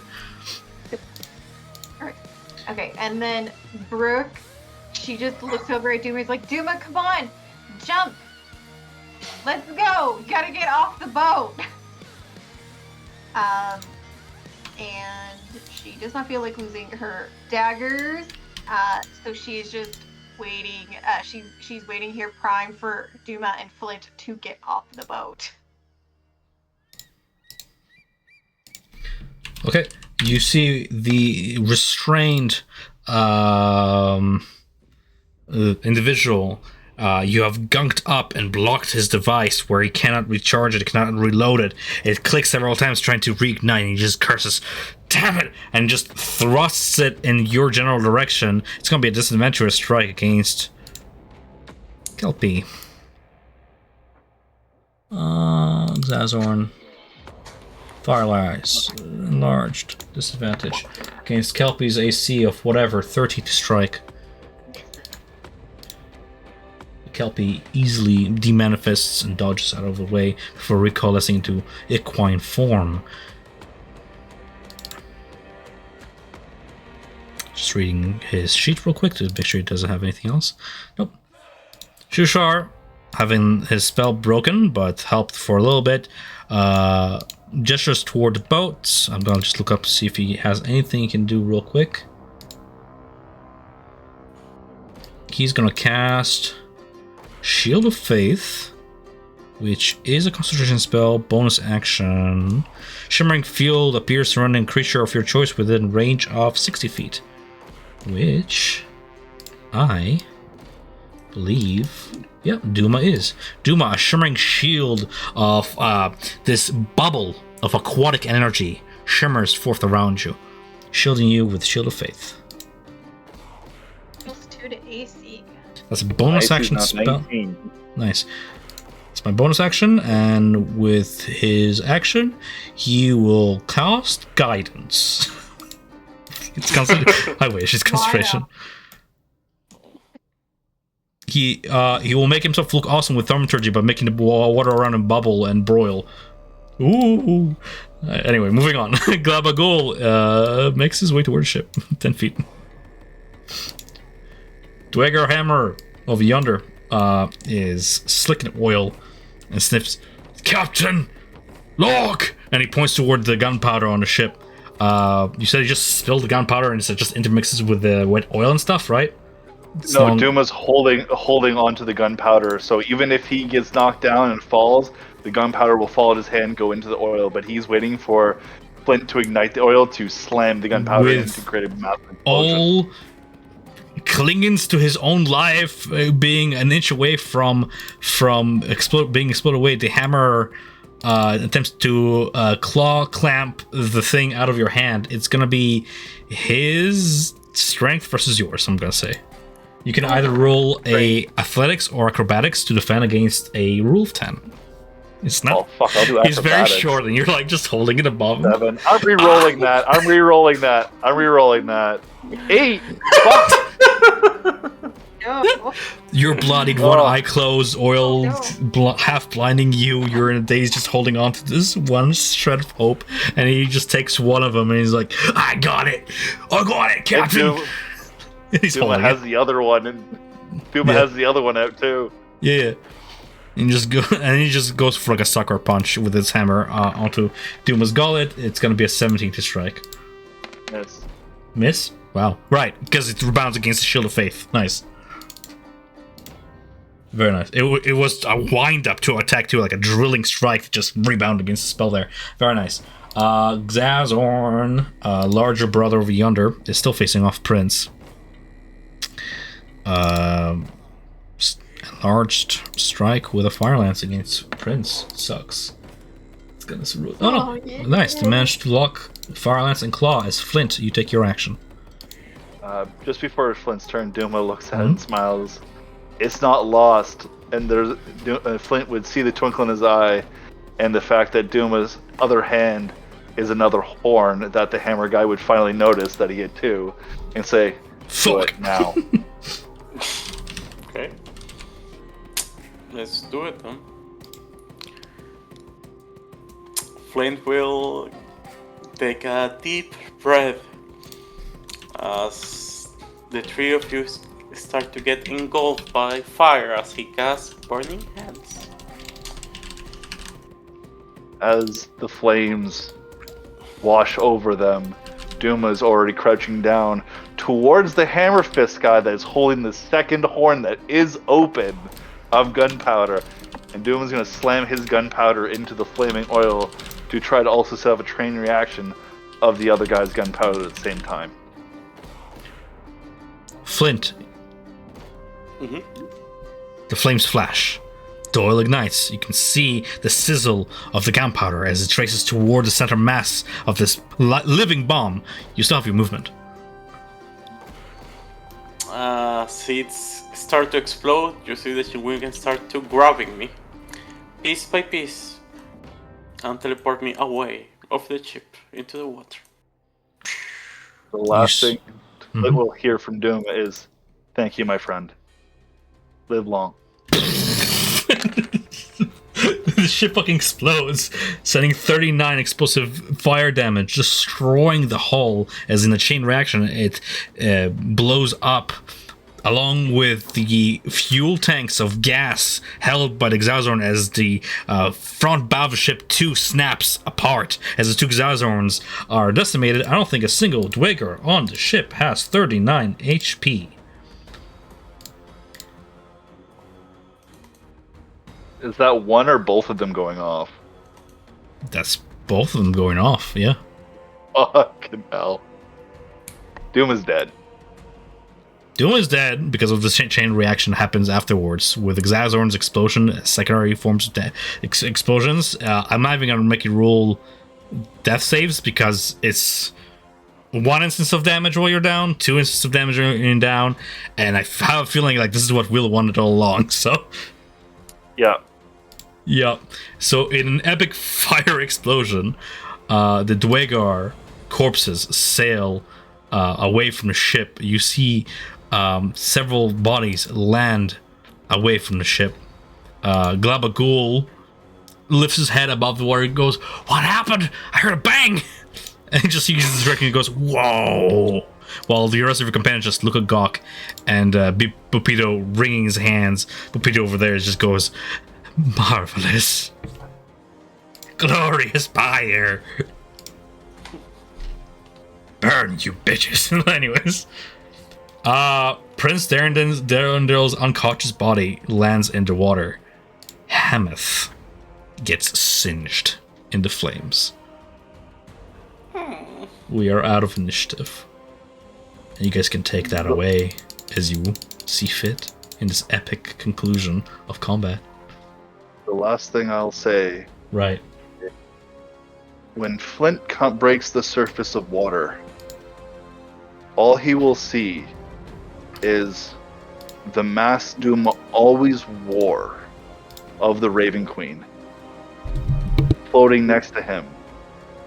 But it is cracked just from the bottom halfway up. And is floating there next to him as if Duma will have always been there with him, no matter what, no matter where he travels. I pick up the momentum and start swimming. A little bit drowning, a little bit crying. Oof, nice. Inspiration to my DM.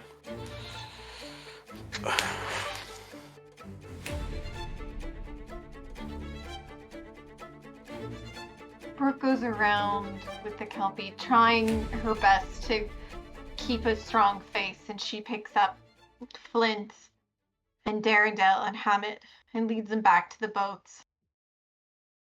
And she just has tears at the edge of her eyes. We should keep going. It's Hammett salvageable, or he's too past gone. His body is badly burnt, but shrinking down back to his own size. Most of his hair is burnt away. It's a burnt corpse, yeah.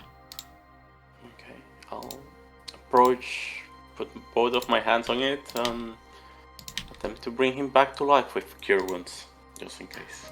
The spell does not take. It lingers there for a moment, trying to latch on something, but the soul has been severed from this vessel.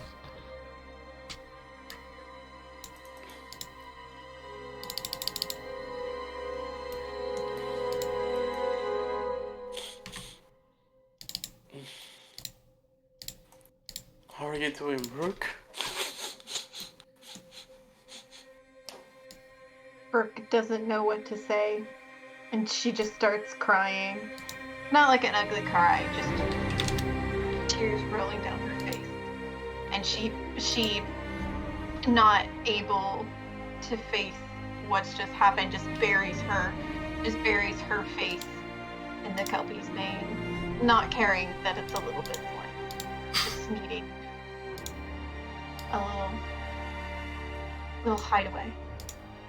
She wasn't ready for this, to lose a companion.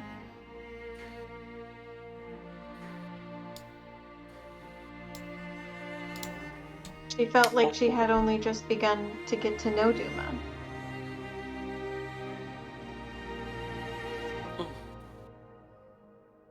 I always thought we could bring back his memories. Some glab of googles dropped down his face.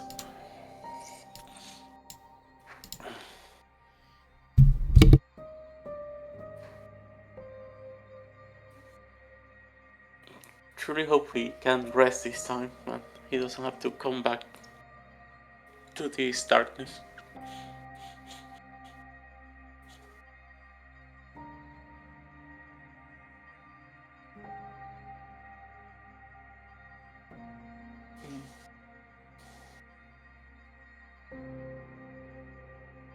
Seeing what's left of Duma just singed, she grabs a small cloth, a spare scrap, and takes some of the water from the dark lake and begins to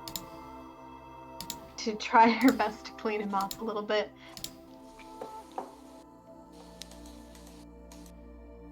The vessel upon which you stand is still afloat miraculously thanks to the genius of the Dwagar, their construction of this fusion of steel and zerkwood, but it is not going to last long, and I'm afraid this vessel will serve as a sort of a tomb for your friend as you get his body off of it.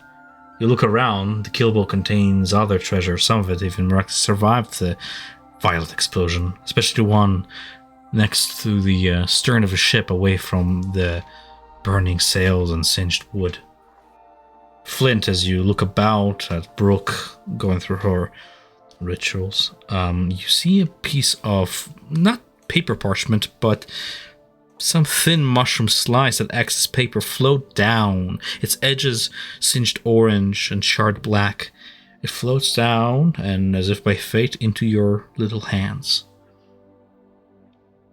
It is a map of Gracklstugh.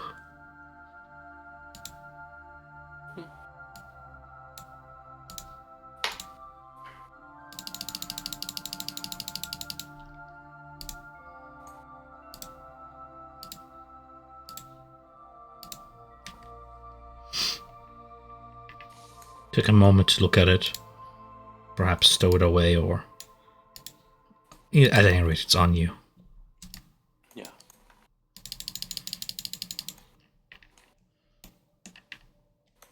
Tons of unrefined ore slabs to the deck of a ship, scattered. Some of the crates still linger half open, others have been shattered and their contents spilled into the waters below. Mining tools lie strewn about. Some of them have flown through the air from the explosion and shrapnel themselves into the deck of the ship, their sharp edges digging into the wood. The locked iron chest survived miraculously and lies inside against one of the walls of the ship.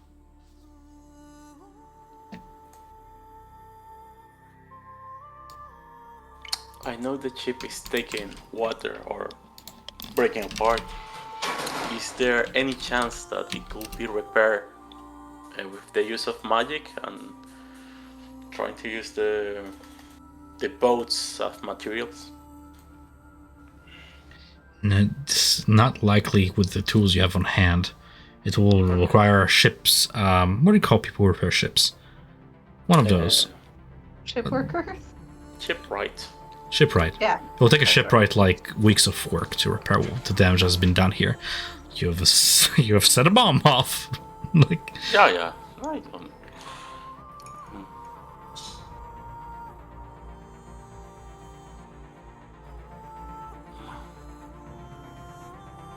Brooke, we should take whatever we can, and we should not take the bodies. They won't last till we'll make it into land. Urk just she sits back on her heels, having been leaning over Duma to try her best to clean him up. And all she can do is nod, and she gets up to her feet, almost zombie-like, just at this point doing what she's told, not being able to quite process what's happening.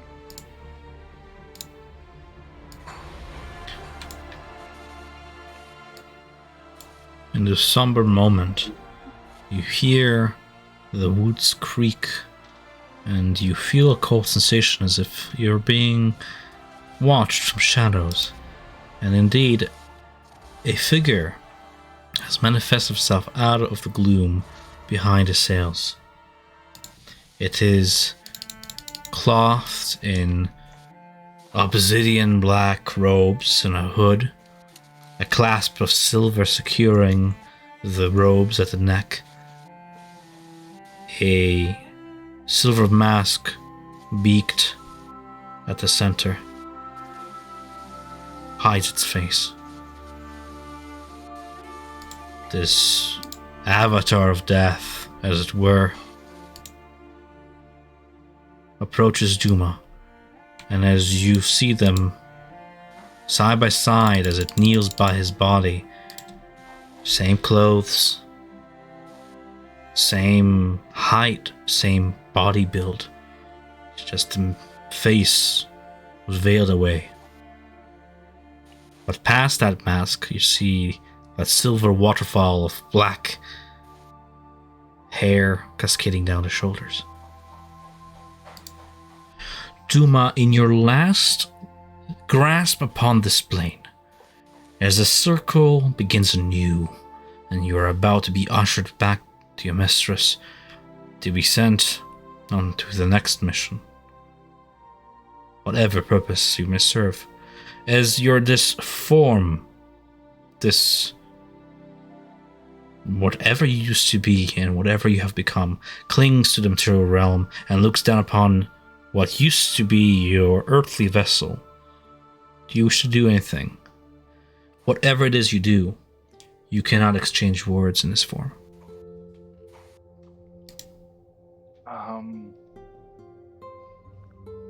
Duma, in this body, will walk to the edge of the boat, placing a hand upon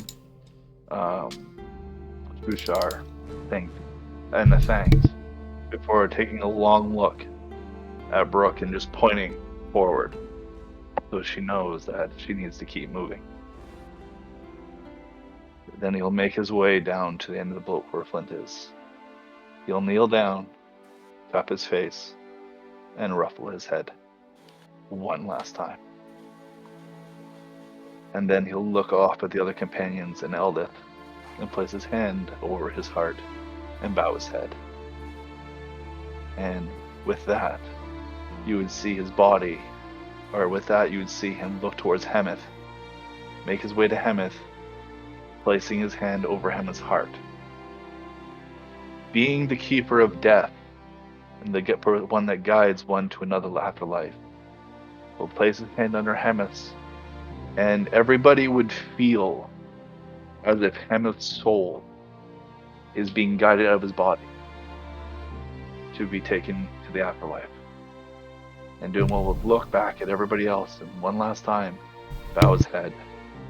And then Raven Wings, for one last time, will sprout from his back, wrap around his entire body, and then everybody will hear a raven caw, and then the wings vanish, feathers, and Duma's soul is gone.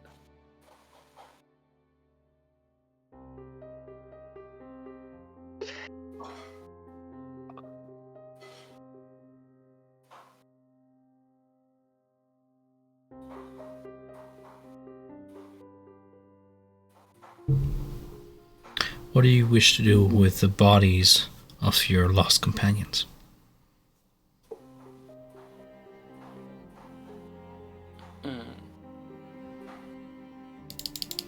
Normally we put them on a boat and set the boat on fire, but we don't have spare pieces. So I will say, throw them into the water. Let nature take its way with them. They will serve for a new life. Maybe just a little nibble, says Glabagool. You have others, Google, not these ones. You barely knew him. I won't tell.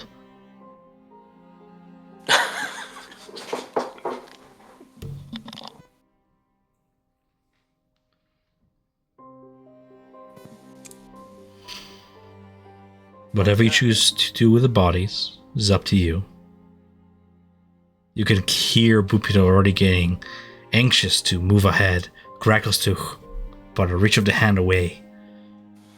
We have survived this, he says, in a glorious rapture. And as the divine plan takes its full formation, we will get there yet. Just one last push. These were vital sacrifices to the cause. Come, let us continue our journey.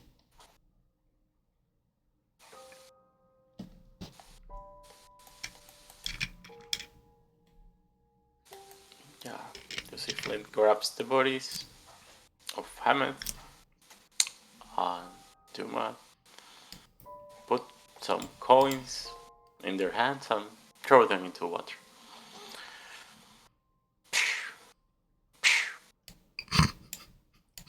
Not even Viking burial, eh? Okay. Gabagool just like watches them float by, like, oh, as they sink to the bottom, claimed by the river. I'm just making sure this is not just Ivan's call. This is what everybody would do with the bodies, right? Yes. Of Hemeth, Zondum, of Gracklstugh, and Duma, whatever his last name was, Gloomwalker, something along those lines. Duskbringer, sure. Whatever edgy name you pick for yourself. Yeah.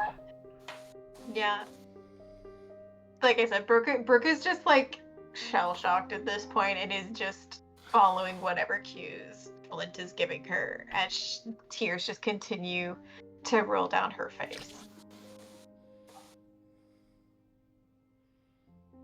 I'm gonna say this just so she doesn't remain quiet for the rest of this journey. Eldif speaks up for the first time in days. Eldif of Clanfeldrun. While she has a very little love for the Dwagar, being a mountain dwarf herself, would recommend that Hemeth's bodies return to his clan family. It's what she would want you guys to do. And having seen you just toss Duma's body overboard, she will remember that and urges you to please don't do that. Please return my body, shield, and hammer to my clan if I ever perish. Okay. We can try to Yeah, I'll follow. I'll keep Hammond's body and Okay. Put it in the boat. yeah, I don't know. Can we put a towel on it at least? Make do with Brooke what you have will on hand. take the original piece of clothing that she had grabbed, which was the rug that she had ripped off the floor in one of the prisons, and she will try her best to wrap Hamath in this purple rug Fair enough. cape thing. Do you carry on then? Yeah, like we take the bodies and whatever we can take out of the chips, like the chest. Well, what do you take? You let me know. Don't just be like, we take everything. What do you take specifically? There is the map of Gracklstugh you found. Maps of the Dark Lake passages have been destroyed in an explosion, I've decided. You guys are gonna take the easy route with my encounters. You're gonna lose some loot. That's just what it is, especially with an explosion. But there is still, because iron ore does not get destroyed by explosions, there's still 200 pounds of unrefined iron ore to ship, 4 crates filled with mining tools, a locked iron chest. I'll say we take the iron chest and the crates. I don't think the boats can tolerate 2,000 pounds. Note that. Yeah. Note that the boats can each carry half a ton of equipment. So 1,000. Okay. So, yeah, the crates and the iron chest. Yeah, I agree with that. And you already have the map, so Cool. Will, do you want to just sit this one out until next session, or do you want to? I'll come back after. I just gotta put the dog out. Cool. Anyway, Rory, you want to say something?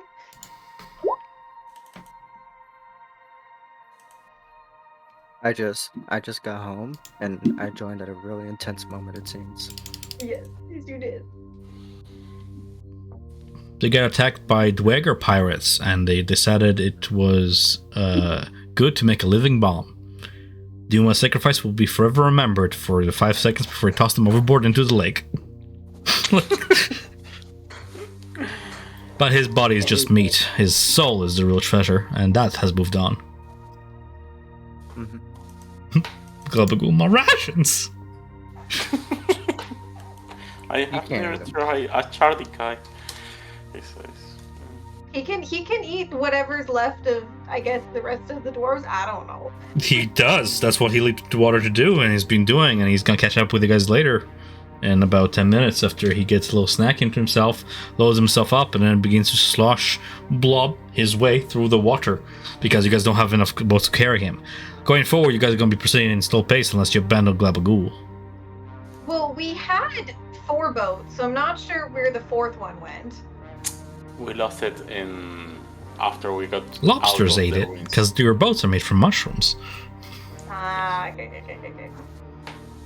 They're just giant mushroom caps turned upside down, made into flotation devices. So when you put a bunch of those on a beach infested with cave crawlers, they're bound to find it and eat one. Could have been worse. They could have rolled a 4 on the dice and you would have lost all your ships. That would have been funny. Yeah, but at any rate, unless you guys abandon Gabagool, he's just gonna whoop behind you guys, and you guys are going to be proceeding forth at slow pace. Without I like my Gabagool. Yeah, that's what I figured. Without Hamath's guidance anymore, but still lucky enough, you guys are close enough to Gracklstugh that you have those Dwarves passages. It takes you another 20 minus 7 is what? 13? It takes you another 13 days to get to the next point. So I'm going to post a little thing in RP chat for you guys to do anything you guys want in the downtime. But I'm going to pick up from the interim and say that 13 days have passed. Is that okay with everybody? Okay, so back to scenes then. That was a cool encounter with Dwarves. Well, it could have went many ways. Rest? You expect the boom. Yeah, it happens. So, with one companion less and Hamath dead, you approach the midpoint of your journey. You encounter a series of interconnected caverns where the silence of the Underdark is broken only by the occasional drip of water. Continuing on deeper, the passages narrow further, forcing you to navigate with caution through claustrophobic tunnels. These dwarvish runes mark the stone here where Dwarves markings show the way toward Gracklstugh. For more than a week, you trek onwards, your boats carving their way through the waters, your Kelpie aiding you through the harsher parts. But then even the Kelpie begins to slow down. The waters become foul, polluted with black soot. Food grows scarce, your foraging efforts yields diminishing returns, and the fish you dredge from the lake bottom taste bitter. By the time your long journey approaches its end, you find yourselves down to your last rations, with maybe a day's worth of food to spare. So update your inventories, you have a day's worth of food, if any. This is like judging that you guys are sort of foraging day by day. At this point, after hours of tense navigation, you glimpse an orange glow in the distance. Soon you hear a faint metallic series of echoes, growing louder as you come closer. Firelights illuminate massive columns with structures built around their bases.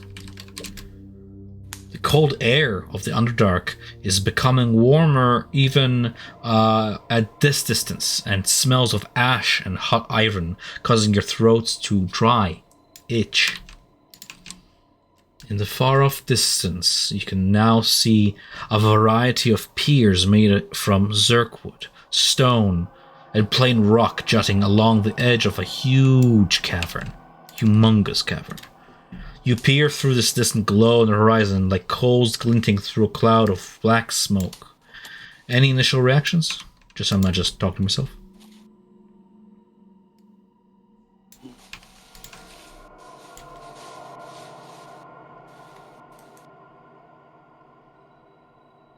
Burke looks at the city and can't help but wrinkle her nose.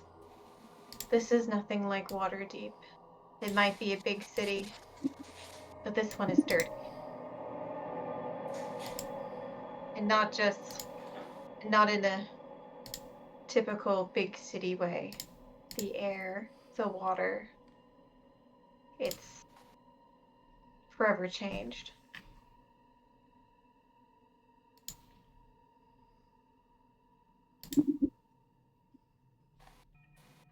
Indeed. Seems that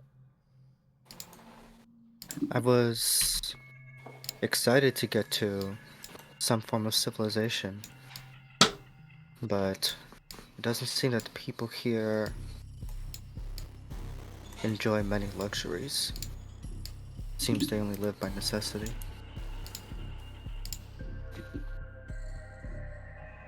Sweltering heat and the glowing smoke clings to every corner of the Dwarves city, spewing from smelters housed inside massive stalagmites and stalactites that protrude from the cavern's floor and ceiling like the teeth of some great maw.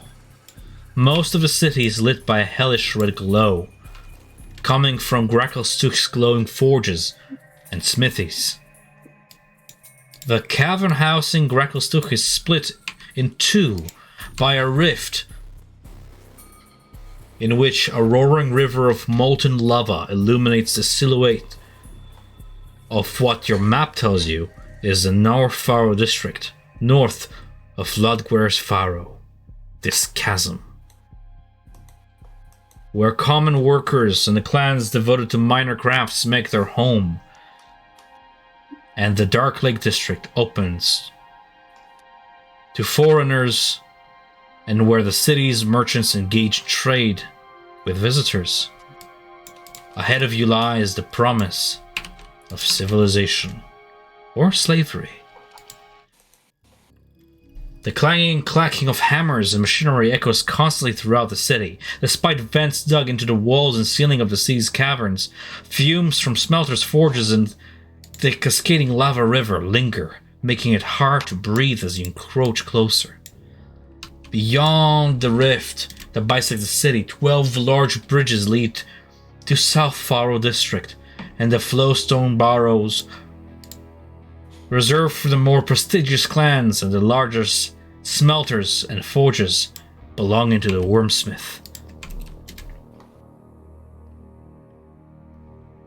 As you begin to close your distance, Pupido rows closer and in a hushed voice whispers to all of you, I can guide us to the deserted piers over yonder, or we can dock quietly. We have to keep a low profile and head directly to the only inn in the city devoted to outsiders. The Goldbrorn's lair is frequented by all sorts of merchants, mercenaries, and other foreigners. You can ask for offers of information about traveling elsewhere in the Underdark, or perhaps even to the surface.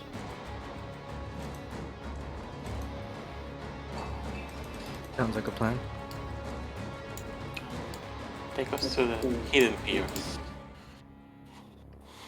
These busy docks ahead of you are used primarily by flat-bottom rafts made of cirkwood and lacquered puffball floats. Some of these ramshackle barges come with oars or paddle wheels and look ungainly. As you approach closer, you can see the eastern docks are the least crowded.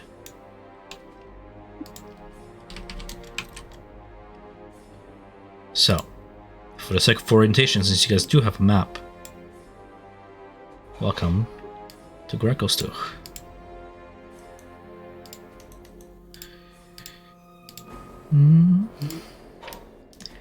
So, if you guys have vision and you look over yonder, you find yourself in this section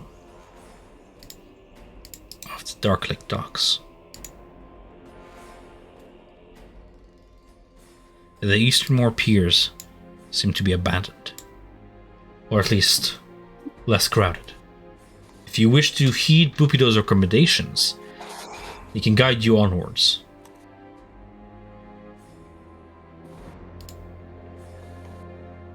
But you're your own party, so do tell me if you want to do anything of your own.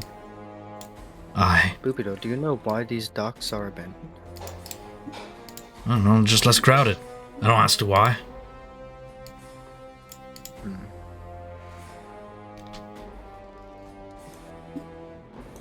Is the inn far from here? How long have we have to walk? It's across from the Blade Bazaar. We'll be able to follow the signs if we keep to a low profile.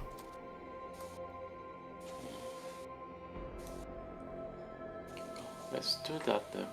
Glabagul, excited at an opportunity to spy on the regular society from the shadows, suggests he can trail the party wherever they can go by taking way of the sewers, occasionally popping out of grates to check up on the party.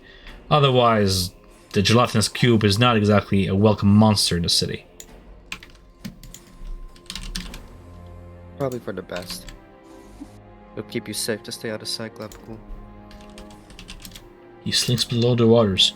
I'll be seeing you guys around. Ooh, exciting. And begins to slink toward the nearby pipes, slushing into them.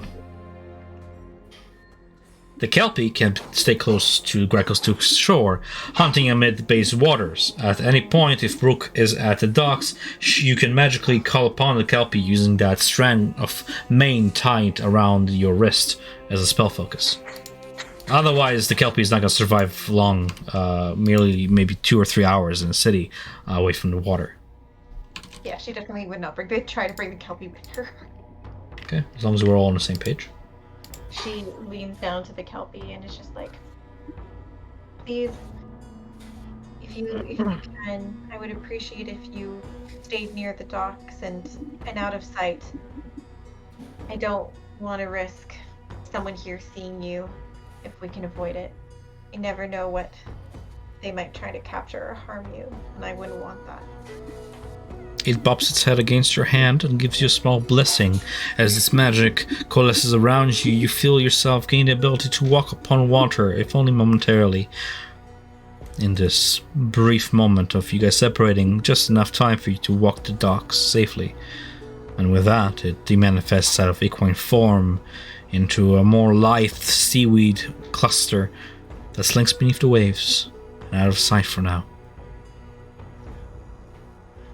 The rest of you who glance towards the Dark Lake dock spot a male Dwargar at the end of the pier. You can stealth past him, or you can approach him.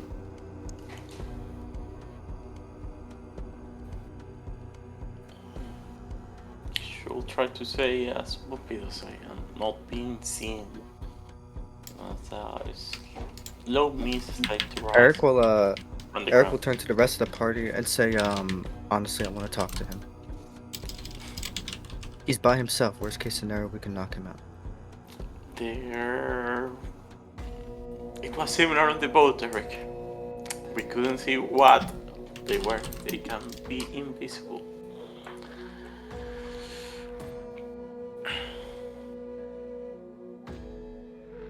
But if you want to talk with him, go ahead. I'll wait here.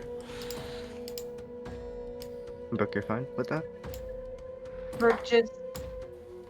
I'm gonna think that there's a hood on my fancy dominatrix outfit, and she puts her hood up and just her head down. And she's like, Not only is there a silk hood, but there's also a front section that's almost like a bridal veil, but it's pure stained black and purple. Have you ever seen Dune? It's like No, those. Yeah. What's in the box? Pain. no, she's like, I won't stop you, but our last encounter with Wegert didn't go well, as you, I'm sure, can recall. It hasn't been so long. Mm-hmm. When we tried to negotiate with Megan, them, you know he wasn't there. You know he wasn't there just now. he wasn't there. I'm We getting tried a- to negotiate, didn't go good. Out of character, I got a summary. Cool. Well, they were pirates, right? They just wanted to rob from us? They wanted to enslave us. So just so we don't establish incorrect like in-game lore, I was joking about pirates. They were not pirates. Yeah. They were like miners coming back to Gracklstugh after hauling a whole bunch of raw iron and whatnot. And they just happened to see you guys' adventures and were like, cool, free slaves.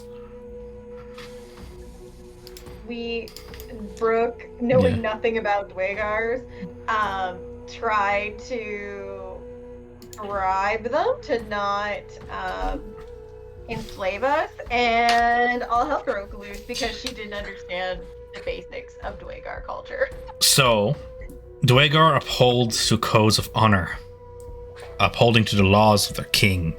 They're like knights, if you will. Evil knights, but knights nonetheless.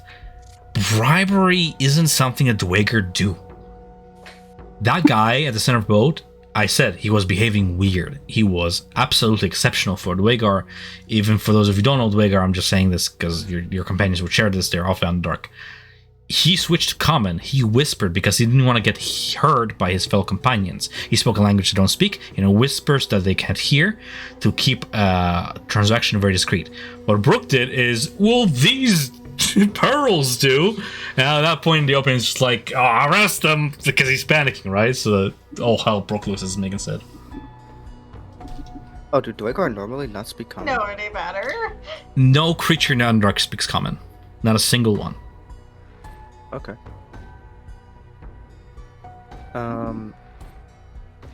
Eric will say, I mean, he's by himself in this abandoned dock.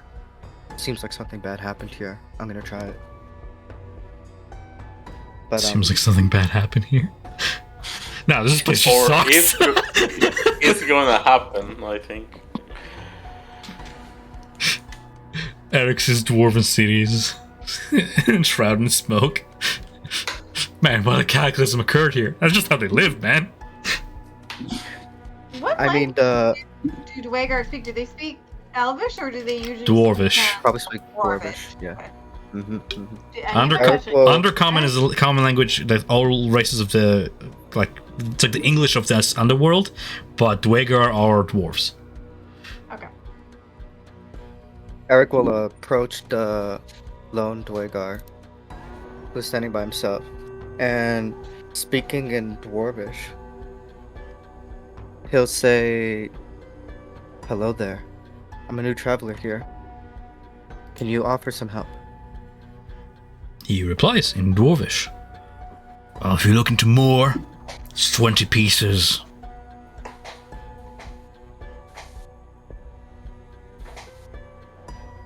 Can you repeat that? What did you say? 20 gold to more ship. He's a dockmaster. Of some No, sort. I'm not looking to more. I'm just looking for a safe place to spend a few nights. And what do you plan to do with that vessel upon which you stand?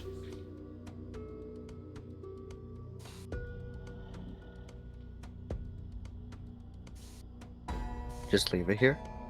That's called mooring, Squints. 20 gold pieces. Didn't know what. Noble diplomacy.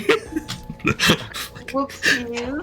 I didn't know I what a don't moor pay was. for this shit. You can just I don't ask me pay for to moor a ship is to dock it by a pier, leave it there, tie it off, anchor it if need be, Oh, okay. right? So it doesn't go anywhere. Oh, okay. I was just gonna let my ship float away. I'm like, alright, no, I don't give a shit. Out of character, I was like, I don't know what a moor is. But then he Okay. mentioned he's a dock worker, and I was like, oh, well, I don't want anything to do with the boats. I was like, You're just... yeah, Eric will give him the 20 GP and say, Stay with you. He points towards the far distance where a red-headed woman is walking in water and a whole bunch of other people are on boats.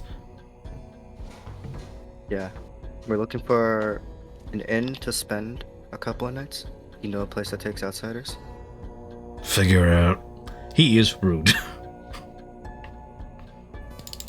Duergar are not fans of outsiders, and it shows. But from what you can recall from what you just heard from Boopido, there is a place called the Golbrorn's Lair, which, because you know Dwarvish means the Bullet's Lair. A bullet is a creature like a mole that digs beneath the ground really fast and attacks from down the ground.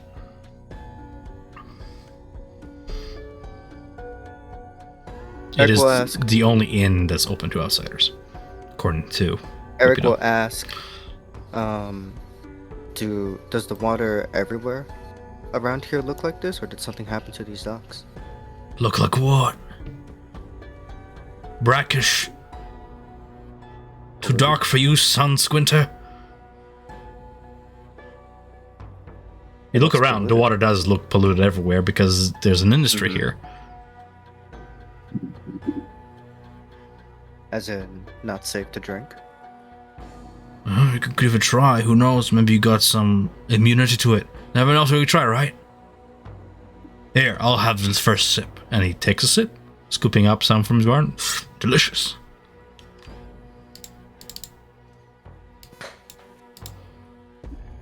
Eric sort of nods in his display of sipping the water, says I stand corrected. I guess it is safe to sip. But I'm not thirsty for now. I've spent over a week in the water already. I don't want your story, I'm just gonna move your boat. And he does. He begins to tie it off.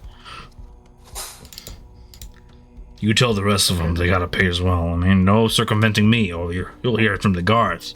You look around, there are no guards. I paid for our boat to be moored. We only have one boat. We'll be on our way. I'm not blind, I can see the other We one. have two boats. Okay, never mind. We have two boats, I guess. What do you take me for? No, I stand corrected. Tom doesn't want to be an asshole, but this guy is an asshole, so I'm just gonna say he curses you out. Gaslighting.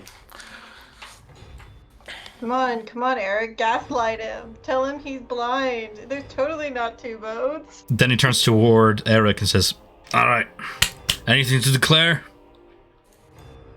Cargo, anything to declare? Just looks up at you, because you're taller than him. Fucking stout and angry. Out of character, do we have any cargo that we're leaving on these boats? We do have Weapons, explosives, magical artifacts.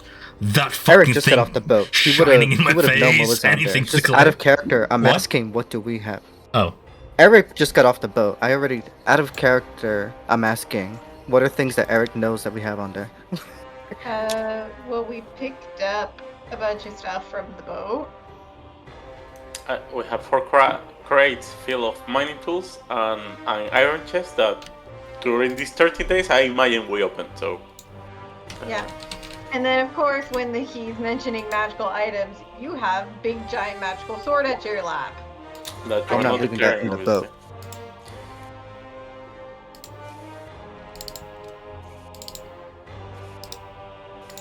Yeah, one of the main reasons we actually ended up trying to like bribe was because we were or slash engaging with the ship was because that they were eyeing up Dawnbringer real good. Oh, they were. Mm-hmm. Okay. So we'll get 2 ships moored, and Eric will tell him about the crates and the iron chest. And he says, "How can I be assured that those things will be here next time we come back?" You can't. Not my problem. You take care of yours, I'll take care of mine. My business not the one is in to charge moor of your these ship, boats? not keep it. I'm not your servant, my lord. I just moor ships and make sure you pay.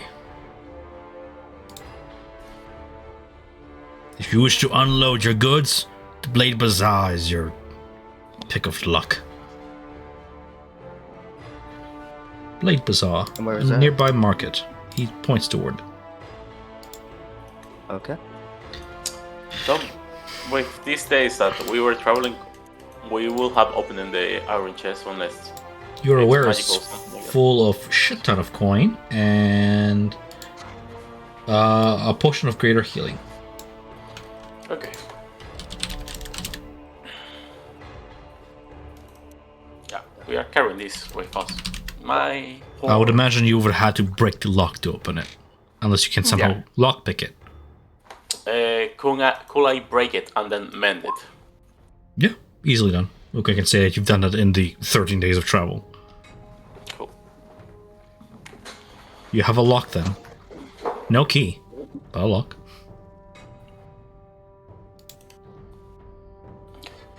We'll pay the 40 GP for our 2 ships to be moored, and Right. then we'll be on our way. How heavy are these crates? I had a section for Hamath says goodbye here. Hamath is dead. What? Sorry, what was your question? How heavy are these crates? How heavy is 2,000 pounds of raw unprocessed iron ore? They're 2,000 pounds each. You guys raided a big ship. I don't even know he carried all that ore. Well, singing yours. Take the ore. You didn't take the ore? So we what took is he the asking 4 about? We took the 4 chests that had mining equipment in them. Oh, so mining equipment. Mm-hmm. Right.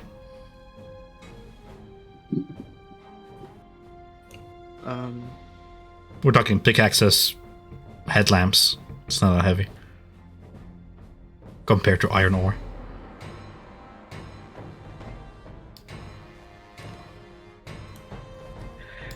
Do we want to leave all the crates behind? We could carry at least one of them with us to the inn. You see, Flint refused to depart from the golden chest. No, from the lock. My doubloons. Yeah. We can carry them till we get to the inn.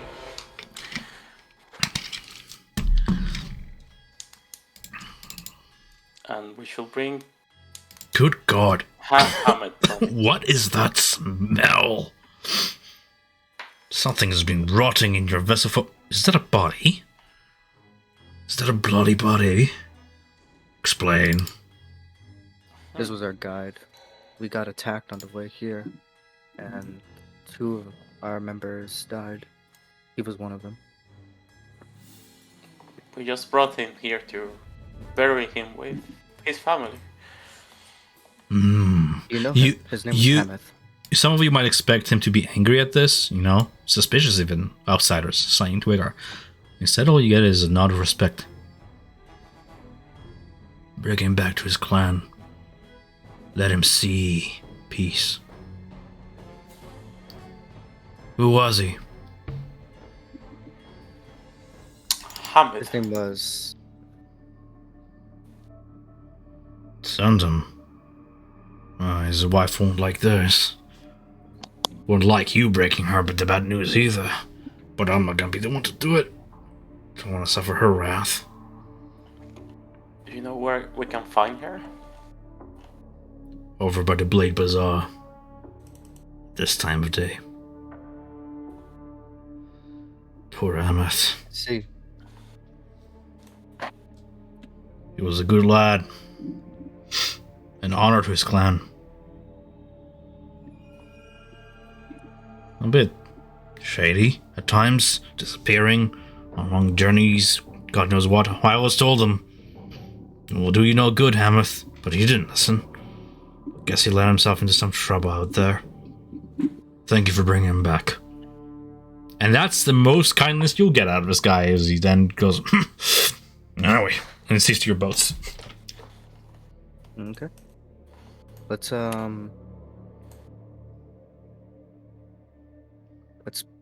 make our way to the Blade Bazaar. Do you mind if we leave Hamath here and we'll bring his wife back to the boat? Absolutely not. No, take him with you. What are you talking about? But it's a body. Room persuasion check.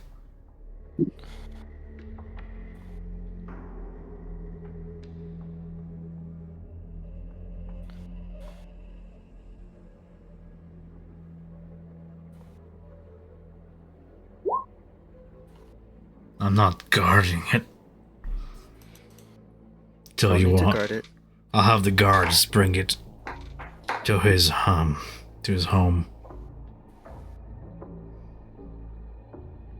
Okay, that works. Thank you. Come on, get blighters. Spits on the ground, turns and does his mooring, completes his job, and sees two other boats on the other side of the dock, walking away and leaving you to it, to your own devices. Again, he mentioned guards. You look about. Not a soul in sight. I'm sure Do he you knows how to mind? contact them. Do you guys Don't- mind if we wrap up? Because that way Greg can join in and Eric can catch up on what's happened. It's up to you guys. It's okay. We Okay. can probably. As we round off session, you guys make your way onto dry land, finally, the first time in 13 days. Solid ground. The air is acrid, and this land be cursed, and the people within it. Nonetheless, you have some measure of sanctuary, and not a drow in sight on the horizon behind you, as you feel rather safe that you have shaken off your pursuers for now. For now. Whatever holds in the future shall be revealed in time. As you look about your group, count your number at those who survived the journey, counting your blessings, and you notice that Pupido is gone. Oh boy. That's where we're going to wrap up session.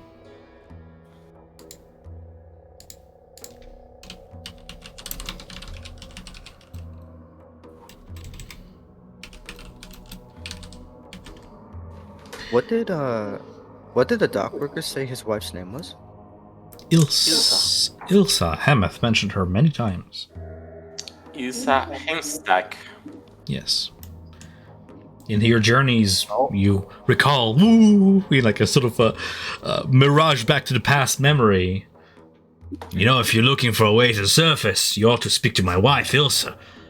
Perhaps she has caravan scheduled to make their way surface side soon. You'll likely find her in the Blade Bazaar. Bazaar. I do miss her, he said at the end. Yeah. He dies.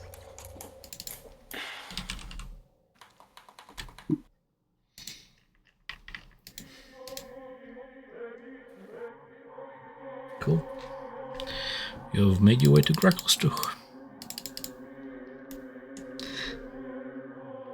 I have to add this map so it has a nice lava river in the middle here. Because I'm changing things here a little bit from last time you've been here, Ivan.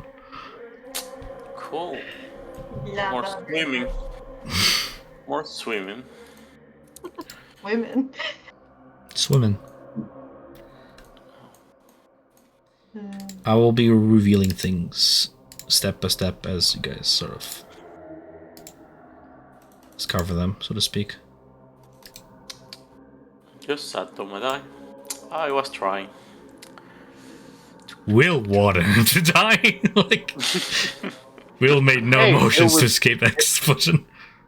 No, well, the way I even thought about it though was Duma being a soldier, realizing that these guys are all decked out in plate, in armor, and the fact that he himself was already on death's door, like after freaking one hit. I mean, that's why he swigged the greater health potion and just looked at Clint like, this is what has to happen.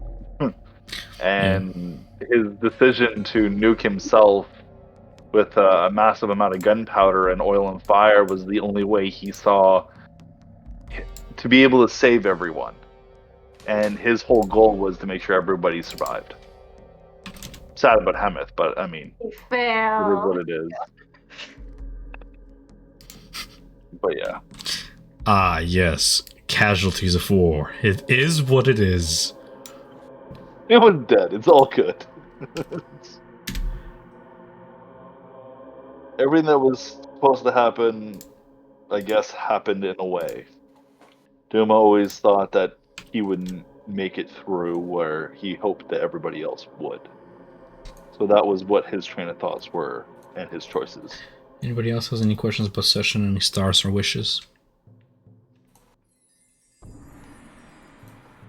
No, this was great. I loved our little we got to kind of have rowboat time. How about that? We got to have rowboat time and got to chat a little bit. That was nice. So thank you, Will and Ivan, for good rowboat times.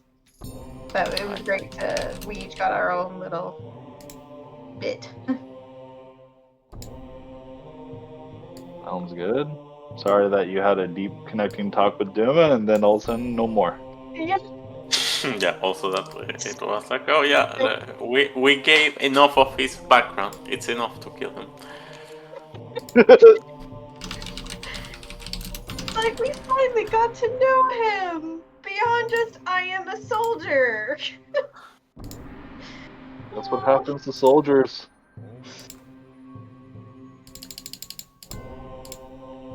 They live, they die, they sacrifice themselves for their comrades. I gotta watch this YouTube video.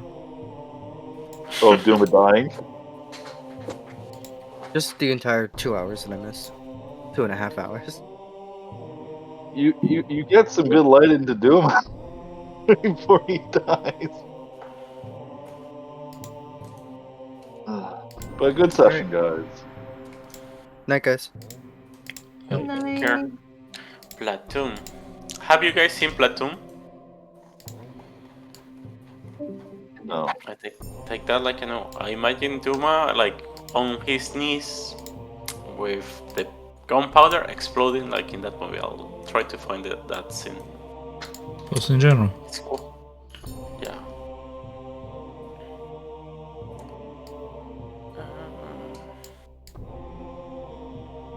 Well, I'm happy that when he did die, it was more of an epic moment rather than him just saying, "Run, you fools." Run, you fools. Lord of the Rings. Oh. I'm both excited and terrified of the new season that's coming out for Rings of Power. Well, I'll let you guys go. Have a good one. I'll think of a new character that can be found in this place. Night, guys. Thank you for a great session. And also, again, thank you for agreeing to do Tuesdays. I very, very much appreciate it. No Oh worries. yeah. Night, guys. Night. Night. Fun encounter, Tom. Super fun. Super hard. Yep. Good night.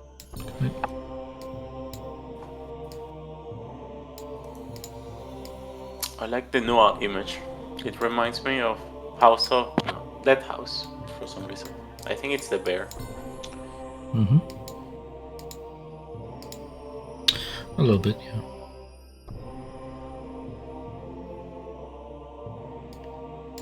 Gracklstugh.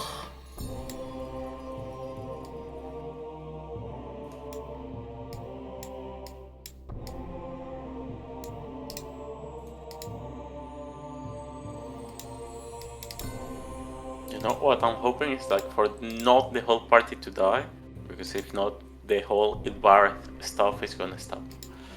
Oh, what?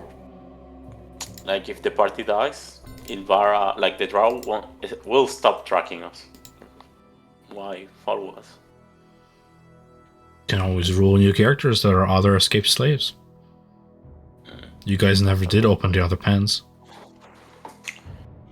Oh, that's a point. Right? So after Demon Attack, who's to say that other characters in Escape will involved in our own similar journey as yours? No need to overcomplicate things and, you know...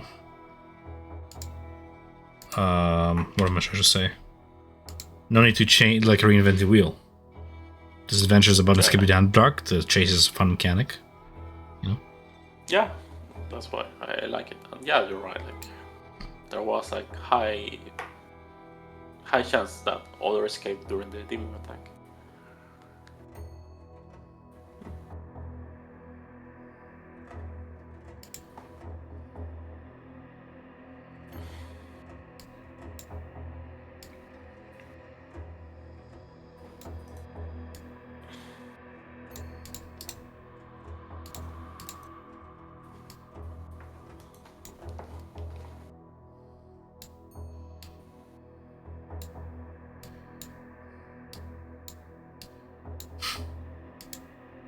What do you have on you that's worth your freedom? Let me tell you a story. Fuck off. I wanted to see if we could all travel together, you know? We had could, agreed- but I will need a slave. Don't let that die. It's a fine trait. Not old Wigger suck. It's just that he was exceptional. He wanted bribes. He had agreed. There's something about him that made him exceptional. It's all part of that spiraling downward spiral of Gracklstugh, if you know what I'm saying. I just don't want to say any spoilers in the video. I'm gonna stop video now. Yeah. We can discuss things.